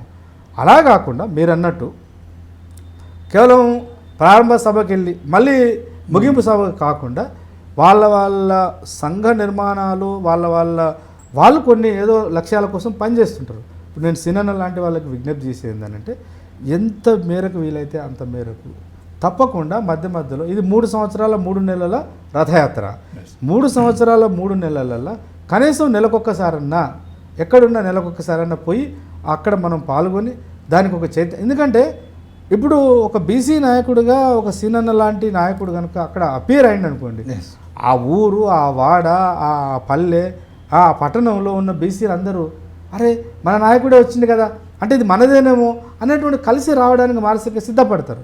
అట్లా మిగతా ప్రజారాశులు కూడా ఉదాహరణకు ఇప్పుడు తెలంగాణలో లంబడ సామాజిక వర్గం పెద్ద సామాజిక వర్గం ఎస్టీలల్లో అంటే కొంత ముందు వరుసలో ఉంది. కాబట్టి ఆ సామాజిక వర్గం నుంచి ఎదిగొచ్చిన నాయకత్వం కూడా తనకు సహకరించి ఇప్పుడు ఆదిలాబాద్లో నడుస్తుంది యాత్ర, అక్కడంతా కూడా నీకు లంబడేతర ఎస్టీలు ఉంటారు. వాళ్ళకు కొన్ని ప్రత్యేకమైన సమస్యలు ఉన్నాయి, వాళ్ళు వివరిస్తున్నారు. అక్కడ వాళ్ళతో కలిసి మమేకం అవుతాడు. రేపు అక్కడ ఆ యానాదులో లేకపోతే ఆ గోండులో ఆ చెంచులో అంటే మనకు మహబూబ్నగర్ వస్తే కానీ చెంచులు వస్తారు. ఆ ప్రజలు చైతన్యవంతమైన అనుకోండి, కష్టం ఇక వాళ్ళని ఆపడం. ఒక్కసారి కనుక అది ఫైర్ అయిందనుకో ఇంకా వాళ్ళని ఎవడు ఆపలేడు. కాబట్టి తప్పకుండా ఇంత శ్రమ కోర్చి పనిచేస్తున్నటువంటి ఈ మా భూమి రథయాత్ర ఏదైతే ఉందో ఇది సక్సెస్ కావాలని నేనైతే మనస్ఫూర్తిగా కోరుకుంటున్నా. ఈ సక్సెస్ కావడం అనేది ఎలా అంటే మనలాంటి వాళ్ళు మనకు సమయం ఉన్నప్పుడు తప్పకుండా అక్కడికి వెళ్ళి సంఘీభావం తెలియడం, అట్లాగే ఎదిగొచ్చినటువంటి మాదిగలు, మాలలు, ఇతర సబ్బండ కులాల్లో ఎదిగొచ్చిన ఉద్యోగస్తులు ఉన్నారు, కొంత ఆర్థికంగా కూడా సహకారం చేయాలి. దానికి ఎందుకు చేయకూడదు? ఇప్పుడు ఆర్థికంగా సహకారం చేస్తే ఆ ఉద్యమ నాయకత్వం విశారదను లేకపోతే తన చుట్టూ నడుస్తున్న వాళ్ళకి ఆకలి చావులు ఉండవు, లేకపోతే వాళ్ళ ఆరోగ్యం పాడవుతుంది. వాళ్ళని కాపాడుకోవాలి కదా, ఉద్యమాన్ని కాపాడాలి, మనం వాళ్ళ ఆరోగ్యాన్ని కూడా కాపాడాలి. మొత్తంగా ఇది సఫలీకృతం కావాలి. ఇది కనుక సఫలీకృతం అయితే, ఇది కనుక సక్సెస్ అయితే నేను చెప్తున్నా కదా, ప్రపంచ చరిత్రలోనే ఇది ఒక చారిత్రక ఘట్టంగా మిగిలిపోతున్నది. ఎప్పుడో మావో చేసిన పుస్తకాలలో చదువుకున్నాం. రాబోయే తరాలు విశారదన్ మహారాజు తెలంగాణ మొత్తం కూడా ఊరూరుకు గడప గడపకు తను పర్యటన చేసినాడు, ప్రజల యొక్క వాస్తవాలు ఎందుకు తెలుసుకున్నాడు. భూమి అంటే అందరూ ఇలా ఉలిక్కి పడుతుంది తెలంగాణ భూమి యాత్ర అనేసరికి. విశారదన్ మహారాజు మాదిగల్ని చైతన్యం చేస్తే అది వాళ్ళని చైతన్యం చేసుకుంటూ అని అనుకున్నారు. రాజ్యాంగం గురించి మాట్లాడితే రాజ్యాంగానికి ఒక రాజ్యాంగ స్మారక స్తూపాలను నిర్మిస్తే రాజ్యాంగం కోసం మాట్లాడుతుండే మంచిది అనుకోరు. ఎప్పుడైతే తెలంగాణలో మా భూమి రథయాత్ర అన్నాడు, భూమి అంటే చాలు భయం అవుతుంది అగ్రకులాలకు. విశారదన్ మహారాజు గారు ఎప్పుడైతే మా భూమి రథయాత్ర అన్నారో, అంటే దానికి ముందు మొదటిసారి 5,000 కిలోమీటర్లు అన్నప్పుడేమో మహారాజుల పేరుతో తిరిగాడు అని చెప్పేసి మీరు చెప్పారు. మహారాజులను ఐక్యం చేయగలిగింది ఎంతో కొంత. తర్వాత రాజ్యాంగం పేరుతో తిరిగాడు. రాజ్యాంగానికి సంబంధించిన విషయంలో ఆఖరికి రాహుల్ గాంధీ వరకు కూడా ఈరోజు రాజ్యాంగం పట్టుకోవడం అనేది నిజానికి ఈ అగ్రకుల పార్టీలకు ప్యాషన్ అయిపోయింది అనుకోవచ్చు. విశారదన్ లాంటి వాళ్ళు ఏమో దాన్ని కాపాడుకోవడం కోసం పట్టుకుంటే, కొంతమంది ఏమో దాన్ని పట్టుకొని వాళ్ళు కాపాడబడుతున్నారు. ఇప్పుడు మా భూమి యాత్ర అంటున్నారు. అంటే ఇప్పుడు మా భూమి రథయాత్ర ద్వారా, అంటే దీనికి ఈయన భూమి అని మాట్లాడకముందు ఇదే తెలంగాణ రాష్ట్రం సాధించుకున్న తర్వాత కేసీఆర్ అనే వ్యక్తి భూములు ఉన్న వాళ్ళకు పైసలు ఇచ్చి మొదలుపెట్టినాడు. ఎప్పుడైతే ఆయన 5,000 రూపాయల చొప్పున భూమిని ఎకరానికి 5,000 రూపాయల చొప్పున ఇచ్చి మొదలు పెడితే రైతు బంధు పేరుతోని ఎక్కడెక్కడో ఉన్నటువంటి ఆనాడు భూమి కోసం జరిగినటువంటి పోరాటం ఏదైతుందో, కమ్యూనిస్టులు చేసినటువంటి పోరాటం, అప్పుడు ఆ భూముల్ని వదిలేసుకొని పోయినటువంటి అగ్రకులాల అందరూ మళ్ళీ రైతు బంధు పెట్టగానే అన్ని ఊర్లలోకి వచ్చేసి మా భూమి ఇది అని చెప్పేసి, అప్పటి వరకు ఎప్పుడో కమ్యూనిస్టులు చేసిన పోరాటం నుండి మొన్నటి వరకు భూములు దున్నుకుంటే ఇవి ఎవరి పేరు మీద ఉన్నాయని చెప్పేసి చూసేదంటే మళ్ళీ ఆర్రెడ్డి ఈ విలుమ మీద ఉన్నాయని చెప్పేసి రైతు బంధు మొత్తం వాళ్ళ అకౌంట్లో వేసి మొత్తం గ్రామాల్లో దళితులు, ముఖ్యంగా దళితులు, తర్వాత బీసీలు వాళ్ళ చేతిలోకి వెళ్ళి భూమి మళ్ళీ వాళ్ళ చేతిలోకి పోయింది. మరి ఇప్పుడు ఈయన చేస్తున్నటువంటి పోరాటం ఆ పోరాటాన్ని మరిపించే విధంగా ఉంటుందా? లేదు అని అంటే ఈ విలమలు కానీ, రెడ్లు కానీ, ఇంకా అగ్రకులాల్లో ఉన్న బీసీలు కానీ, భూస్వాములుగా ఉన్నటువంటి బీసీలు కానీ, మిగతా వారు ఎవరైనా కానీ మళ్ళీ వీళ్ళు ఈ భూముల్ని మళ్ళీ వాళ్ళకి ఇచ్చేటువంటి అవకాశం ఉంటుందా? ఈ రైతు బంధు పేరుతో జరిగినటువంటి డ్రామా ఆగేటువంటి అవకాశం, ఇవన్నీ ఏమన్నా మార్పులు జరుగుతాయా? చాలా థ్యాంక్ యూ. చాలా పెద్ద ప్రశ్న అది. వాస్తవానికి ఇప్పుడు గతంలో తెలంగాణ సాయుధ పోరాటం జరిగింది, తర్వాత నక్సలైట్ ఉద్యమం, పీపుల్స్ వారు, ఆ తర్వాత జనశక్తి, పీపుల్స్ వారు, జనశక్తి, తర్వాత న్యూ డెమోక్రసీ, ఇవి పేర్లు వేరైనా భావజాలం అంతా కూడా దున్నేవాడిదే భూమి అన్నారు. తప్పకుండా మార్క్సిజంతో ప్రభావితమైనటువంటి పార్టీలు. వాళ్ళ యొక్క పోరాటం అంతా కూడా సాయుధ పోరాటం, అంటే ఆయుధ సహకారంతోనే అధికారాన్ని సాధించాలనేటువంటి ఒక లక్ష్యంతో పనిచేసినటువంటి పార్టీలు. కానీ భారతదేశం వరకు మనం పరిమితం ఆలోచించుకుంటే మనకు దాదాపు ఒక 250 సంవత్సరాలు ఇక్కడ పరిపాలన ప్రత్యక్షంగా చేసిన వాడు బ్రిటిష్ వాడు స్వతహాగా నమ్మింది, వాడు పుట్టించింది, నమ్మింది, ప్రపంచానికి పరిచయం చేసింది ఉదారవాద రాజకీయ దృక్పథం, పార్లమెంటరీ ప్రజాస్వామ్య వ్యవస్థను ఇక్కడ చాలా మేరకు వ్యవస్థీకృతం చేసిపోయాడు. తర్వాత విశారదన్ లాంటి వాళ్ళకు స్పష్టత ఉంది, మా లాంటి వాళ్ళకు స్పష్టత ఉంది. మార్క్స్ను, మావోను, లేదంటే లెనినిజాన్ని, ఆ పోరాటాలు తీసుకొచ్చినటువంటి చైతన్యము, అవి సాధించినటువంటి ఫలితాల ద్వారా లాభం పొందిన వాటిలో నేను ఒకని. ఇప్పుడు నేను ఇక్కడ మనం ఇద్దరం కూర్చొని మాట్లాడుకుంటున్నాం అంటే తెలంగాణ ఊళ్ళల్లో నుంచి బీసీలు, ఎస్సీలు చదువుకోగలిగిందనంటే ప్రభుత్వాల యొక్క సహకారం ఎంత ఉందో అంతకు 10 రెట్లు నక్సలైట్ ఉద్యమాల సహకారం, లేకపోతే జీతగాళ్ళుగా ఎక్కడో మిగిలిపోయేవాళ్ళు. తప్పకుండా ఆ గౌరవం ఉన్నప్పటికీ వాళ్ళు ఎంచుకున్నటువంటి పోరాట పంత ఆచరణలో ఇవాళ ఒకటి తేలిపోయింది. అది ముఖ్యంగా దానికి ఆ ఉద్యమంలో మమేకం కావాల్సినటువంటి మెజారిటీ ప్రజారాశులే పూలే, అంబేద్కర్ యొక్క జ్ఞానధారలో ప్రయాణం చేస్తున్నారు. రాజ్యాంగం అంటే ఏమిటి? అది పుస్తకం, మట్టి పుస్తకమే కాదు, అది అనేక ఆలోచనల సమాహారం. కాబట్టి ఇవాళ భూమి, మా భూమి అనేటువంటి దాన్ని, భూమి అదే కదా. ఇప్పుడు రైతు స్వరాజ్య వేదిక అని ఒక స్వచ్ఛంద సంస్థ చేసినటువంటి లెక్కల ప్రకారము ఇప్పటికీ తెలంగాణలో 43% భూములు వెలుమల దగ్గర, రెడ్ల దగ్గర, కమ్మల దగ్గర, కరణం బ్రాహ్మణుల దగ్గర ఉన్నాయి. అంటే వాళ్ళ జనాభా శాతం ఎంత?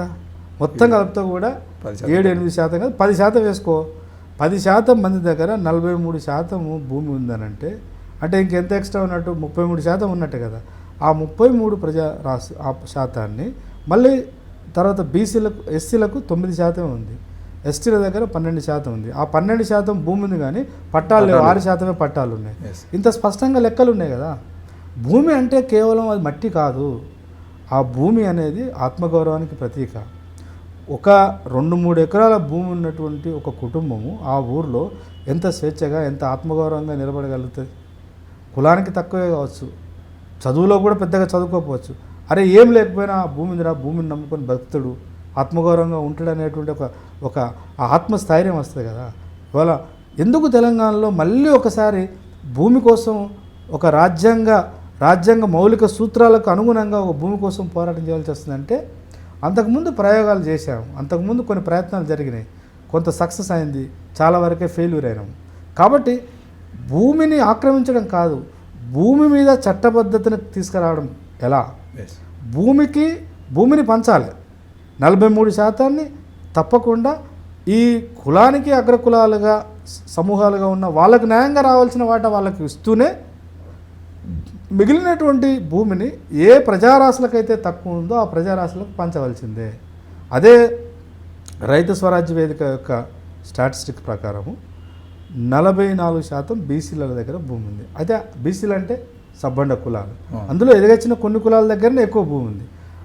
ఇప్పుడు మనకు మండల్ కమిషను లేదంటే స్వచ్ఛందంగా చేస్తున్నటువంటి బీసీ మేధావులు చేసిన లెక్కల సర్వే ప్రకారము వాళ్ళు దాదాపు బీసీ సమూహము 52 నుంచి 55% ఉన్నారు. అంటే ఆ శాతం కూడా ఇంకా రాలే. ఇప్పుడు ఉన్న భూమి కూడా కేవలము గ్రామాలలో ఎప్పుడో ఎంతో కాలం నుంచి శ్రమకు ఓర్చి పనిచేస్తున్నటువంటి కొన్ని బీసీ కులాల దగ్గర ఆ శాతం భూమి ఉంది. ఒకవేళ వాళ్ళ దగ్గర ఎక్కువ ఉంటే భూపరిమితి చట్టం పెట్టి మారినటువంటి కాలానికి అనుగుణంగా ఒక కుటుంబం అంటే ఇలా భార్యాభర్తలు 2 పిల్లలు, ఈ భార్యాభర్తలు 2 పిల్లలు స్వేచ్ఛగా ఆత్మగౌరవంగా బతకడానికి ఎంత భూమి అవసరము? 10 ఎకరాల, 5 ఎకరాల, లేకపోతే 20 ఎకరాల, 100 ఎకరాలు అయితే అవసరం లేదు కదా. కాబట్టి అది నిర్ణయించుకోవాల్సిన అవసరం ఉంటుంది అనేది ఈ మా భూమి పాదయాత్ర ద్వారా ప్రజల యొక్క ఆలోచనలు కూడా ప్రభావితం చేస్తున్నాడు ఆయనే. భూమిని పంచాలి, భూమి ఆత్మగౌరవం, భూమి అంటే రాజకీయ అధికారం, భూమి అంటే ఆర్థిక శక్తి, భూమి అంటే మనిషికి మానసిక ధైర్యం, బలం. ఆ మానసిక బలాన్ని ధైర్యాన్ని లేకుండా కొల్లగొట్టిందే కుల వ్యవస్థ. కుల వ్యవస్థలో పైన వాళ్ళే దాన్ని వాళ్ళు ఏ రకంగా వాళ్ళు పెద్ద ఇప్పుడు దేశంలో ఉన్న అగ్రకులాలంతా ఏ రకంగా పెద్ద? జ్ఞానంలో పెద్దనా, అనుభవంలో పెద్దనా, శ్రమలో పెద్దనా? కాదే. చట్టబద్ధంగా దాని మీద హక్కు ఉంది కాబట్టి వాడు పెద్ద అని ఫీల్ అవుతున్నాడు. ఆ చట్టబద్ధతను వాళ్ళ మొత్తం హక్కులను కాలరాయాలని కాదు. బహుజనవాదం, బుద్ధుడు, పూలే, అంబేద్కరు ఎవరిని ఇబ్బంది పెట్టాలని కాదు వాళ్ళ ఆలోచన.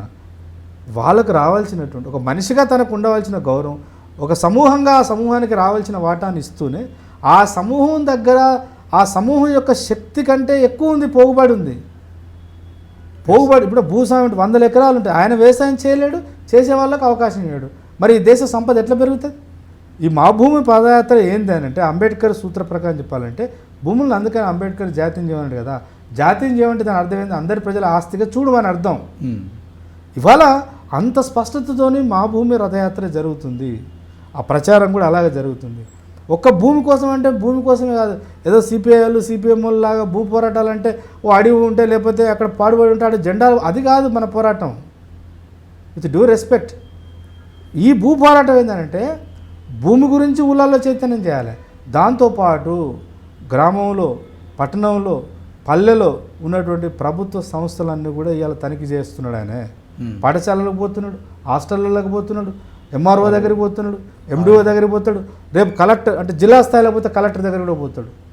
అంటే ఇవాళేంది, తెలంగాణలో ఉన్నటువంటి ఉద్యోగ సమయం కూడా ప్రభుత్వ ఉద్యోగులు, పీపుల్ సర్వెంట్, వీళ్ళు ప్రజాసేవకులు కదా. ప్రజలకు సేవ ఆత్మగౌరవంగా చేస్తున్నారా లేకపోతే డామినేట్ చేస్తున్నారా? వీటన్నిటిని కూడా చూస్తూ అంటున్నాడు కదా. పోలీస్ స్టేషన్ ఒక బాధితుడు వస్తే బాధితుడికి చట్టబద్ధంగా రావాల్సినటువంటి గౌరవం వస్తుందా లేదా? బాధితుడు వచ్చి నాకు ఇట్లా అన్యాయం జరిగిందని ఒక కంప్లైంట్ ఇస్తే అది రిజిస్టర్ అవుతుందా లేదా? రిజిస్టర్ అయితే కేసు దర్యాప్తు అవుతుందా లేదా? దర్యాప్తు అయితే కేసు కడుతుందా లేదా? ఇవన్నీ కూడా చర్చలోకి వస్తాయి. మరి ఇంతకుముందు లేదా అన్న అంటే ఉన్నది, చట్టం ఉంది, పేపర్ మీద మస్తు ఉంటుంది, కానీ ఆచరణ లేదు.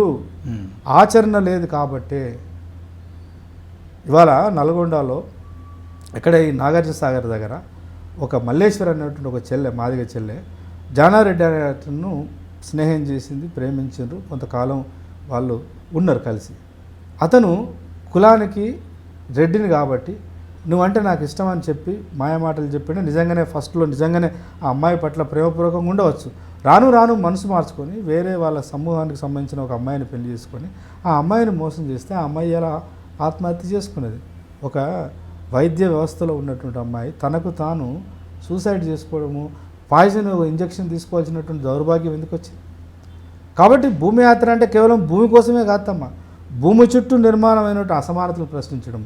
భూమి లేకపోవడం వల్లనే కదా ఒక మాదిగ బిడ్డ, ఒక మాల బిడ్డ, ఒక లంబడి బిడ్డ, లేకపోతే ఒక మామూలు బీసీ బిడ్డలంతా గవర్నమెంట్ స్కూల్లో చదువుతుంది.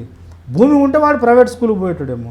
మనమేమంటున్నాము, భూములు పంచండి, విద్యను సంస్కరించండి, వైద్యాన్ని సంస్కరించండి, మొత్తంగా మెజారిటీ ప్రజల యొక్క నిజమైన సమస్యల కేంద్రంగా పరిపాలన జరగాలి అనేటువంటిది ఈ యొక్క మా భూమి రథయాత్ర యొక్క ప్రధాన ఉద్దేశము.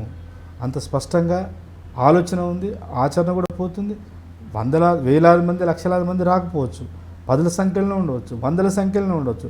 But I have a strong feeling that తప్పకుండా రాబోయే కాలంలో ఈ 10 మంది, 100 మంది, 1,00,000 మంది అవుతారు, కోట్ల మంది అవుతారు. తప్పకుండా రాబోయే కాలంలో దీని ప్రభావం వచ్చే ఎన్నికల నాటికి దీని ప్రభావం తప్పకుండా ఉంటుంది అంటారు. తెలంగాణ ఉండాలని ఆశిస్తున్నా. ఉండాలనే 3 సంవత్సరాల 3 నెలలను పెట్టుకుందే అందుకు. అంబేద్కర్ యొక్క పుట్టిన ఎంత మేరకు ఉండొచ్చు దీని ప్రభావం? అంటే ఇప్పటికిప్పుడు మనం దాన్ని అంటే ఇంత శాతం ఉంటుందని నేను చెప్పలేను, కానీ తప్పకుండా ఇవాళ ఒక్క మనిషి మాట్లాడితేనే, ఒక్క మనిషి బయలుదేరితేనే ఇన్ని వేల మంది చైతన్యమైంది కదా. ఆ ఒక్క మనిషికి ఇంకో 10 మందో 100 మందో తోడైన అనుకోండి, అంతే క్రమశిక్షణ, అంటే అంతే రాజకీయ పరిణతి, అంతే రాజకీయ సైద్ధాంతిక క్లారిటీతోనే ఉండి, అంతే శ్రమ చేయగలిగి, అంతే త్యాగం చేయగలిగే వాళ్ళు కులానికి ఒక్కరు వచ్చిన తప్పకుండా ఇవాళ మాయమాటలు చెప్తున్న వాళ్ళు, రాజకీయాలను మసిబూసి మారడిగాయ చేస్తున్నటువంటి నాయకులందరూ కూడా రేపు ఈ సమాజం ముందు చేతులు కట్టుకుని నిలబడాల్సిన పరిస్థితి ఏర్పడుతుంది. అట్లా అదేమో ఆధిపత్యం కోసం కాదు నేను మాట్లాడేది. తప్పకుండా మానేశ్రీ కాన్సీరామ్ చెప్పినట్టు మళ్ళీ ఇట్లున్నదాన్ని ఇట్లా చేయమనలే కదా, ఇట్లా చేయమన్నాడు కదా, సమానమే. మన ఈ వాదంలో ఉన్న గొప్పతనం ఏంటంటే ఈర్ష్య ఉండదు, ఇక్కడ ద్వేషం ఉండదు, ఇగో ఉండదు, ప్రేమ ఉంటుంది, కరుణ ఉంటుంది, త్యాగం ఉంటుంది. మనిషిని మనిషిగా సమానంగా చూడాలనేటువంటి ఒక గొప్ప ఆలోచన ధారణలో వస్తుంది బుద్ధుడి నుంచి. కాబట్టి తప్పకుండా త్యాగం మీద ఆధారపడి ఉంటుంది. ఇప్పుడు ఈ 3 సంవత్సరాల 3 నెలల ఈ సుదీర్ఘమైన కాలంలో జరిగేటువంటి ఈ రథయాత్ర సక్సెస్ అయితే తప్పకుండా మళ్ళీ మనం దాని మీద ఒక రివ్యూ పెట్టుకోవచ్చు. తర్వాత నేను మీకు అంటే NIN మీడియా తక్కువ కాలంలోనే బాధితుల వైపు నిలబడుతున్నటువంటి ఒక మంచి పేరుంది మీ మీడియాకు. నేను మీకు రిక్వెస్ట్ చేసేదంటే మీకున్న పరిమితమైన వనరులైనా కూడా మీకు సాధ్యమైనంత వరకు ఎప్పుడైనా ఒకసారి కనీసం జిల్లా స్థాయిలోనన్నా, లేదంటే ఏదైనా మేజర్ ప్రోగ్రామ్ ఉన్నప్పుడు అక్కడికి మీరు వెళ్ళండి, ప్రజలతో మాట్లాడండి, విశారద గారితో కూడా మాట్లాడండి. తను ఏమనుకుంటుంది, దాదాపు 7 రోజులు 8 రోజులు అవుతుంది, ఒక 10-15 రోజుల తర్వాత ఒక అంచనా వస్తాయి కదా, రివ్యూ లాగా పెట్టండి. అక్కడ పనిచేసే వాళ్ళు, అక్కడ అతనితో మాట్లాడండి, ప్రజలతో మాట్లాడండి. ప్రజలు ఏమనుకుంటున్నారో అది మళ్ళీ మిగతా ప్రజారాశులకు తెలియజేసే ప్రయత్నం చేయమని చెప్పేసి నేను ఈవెన్ NIN మీడియాకు మీకు కూడా విజ్ఞప్తి చేస్తున్నాను. ఓకేనా, థ్యాంక్ యూ.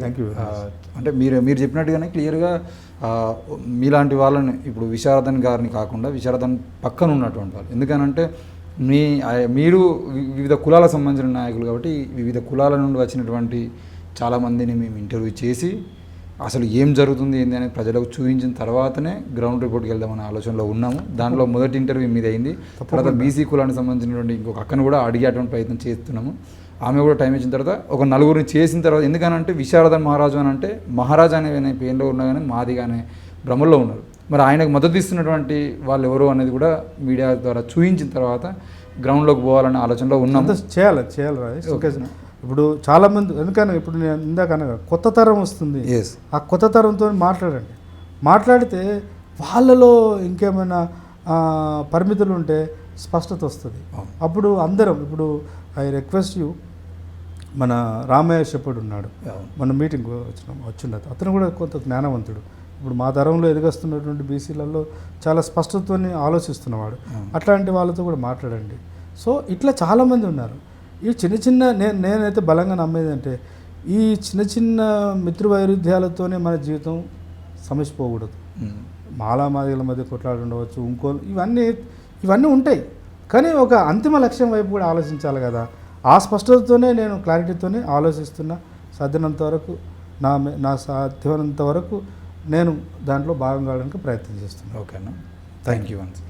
ఇది మొత్తానికైతే విశారదన్ మహారాజ్ గారి రథయాత్రకు సంబంధించినటువంటి అంశం.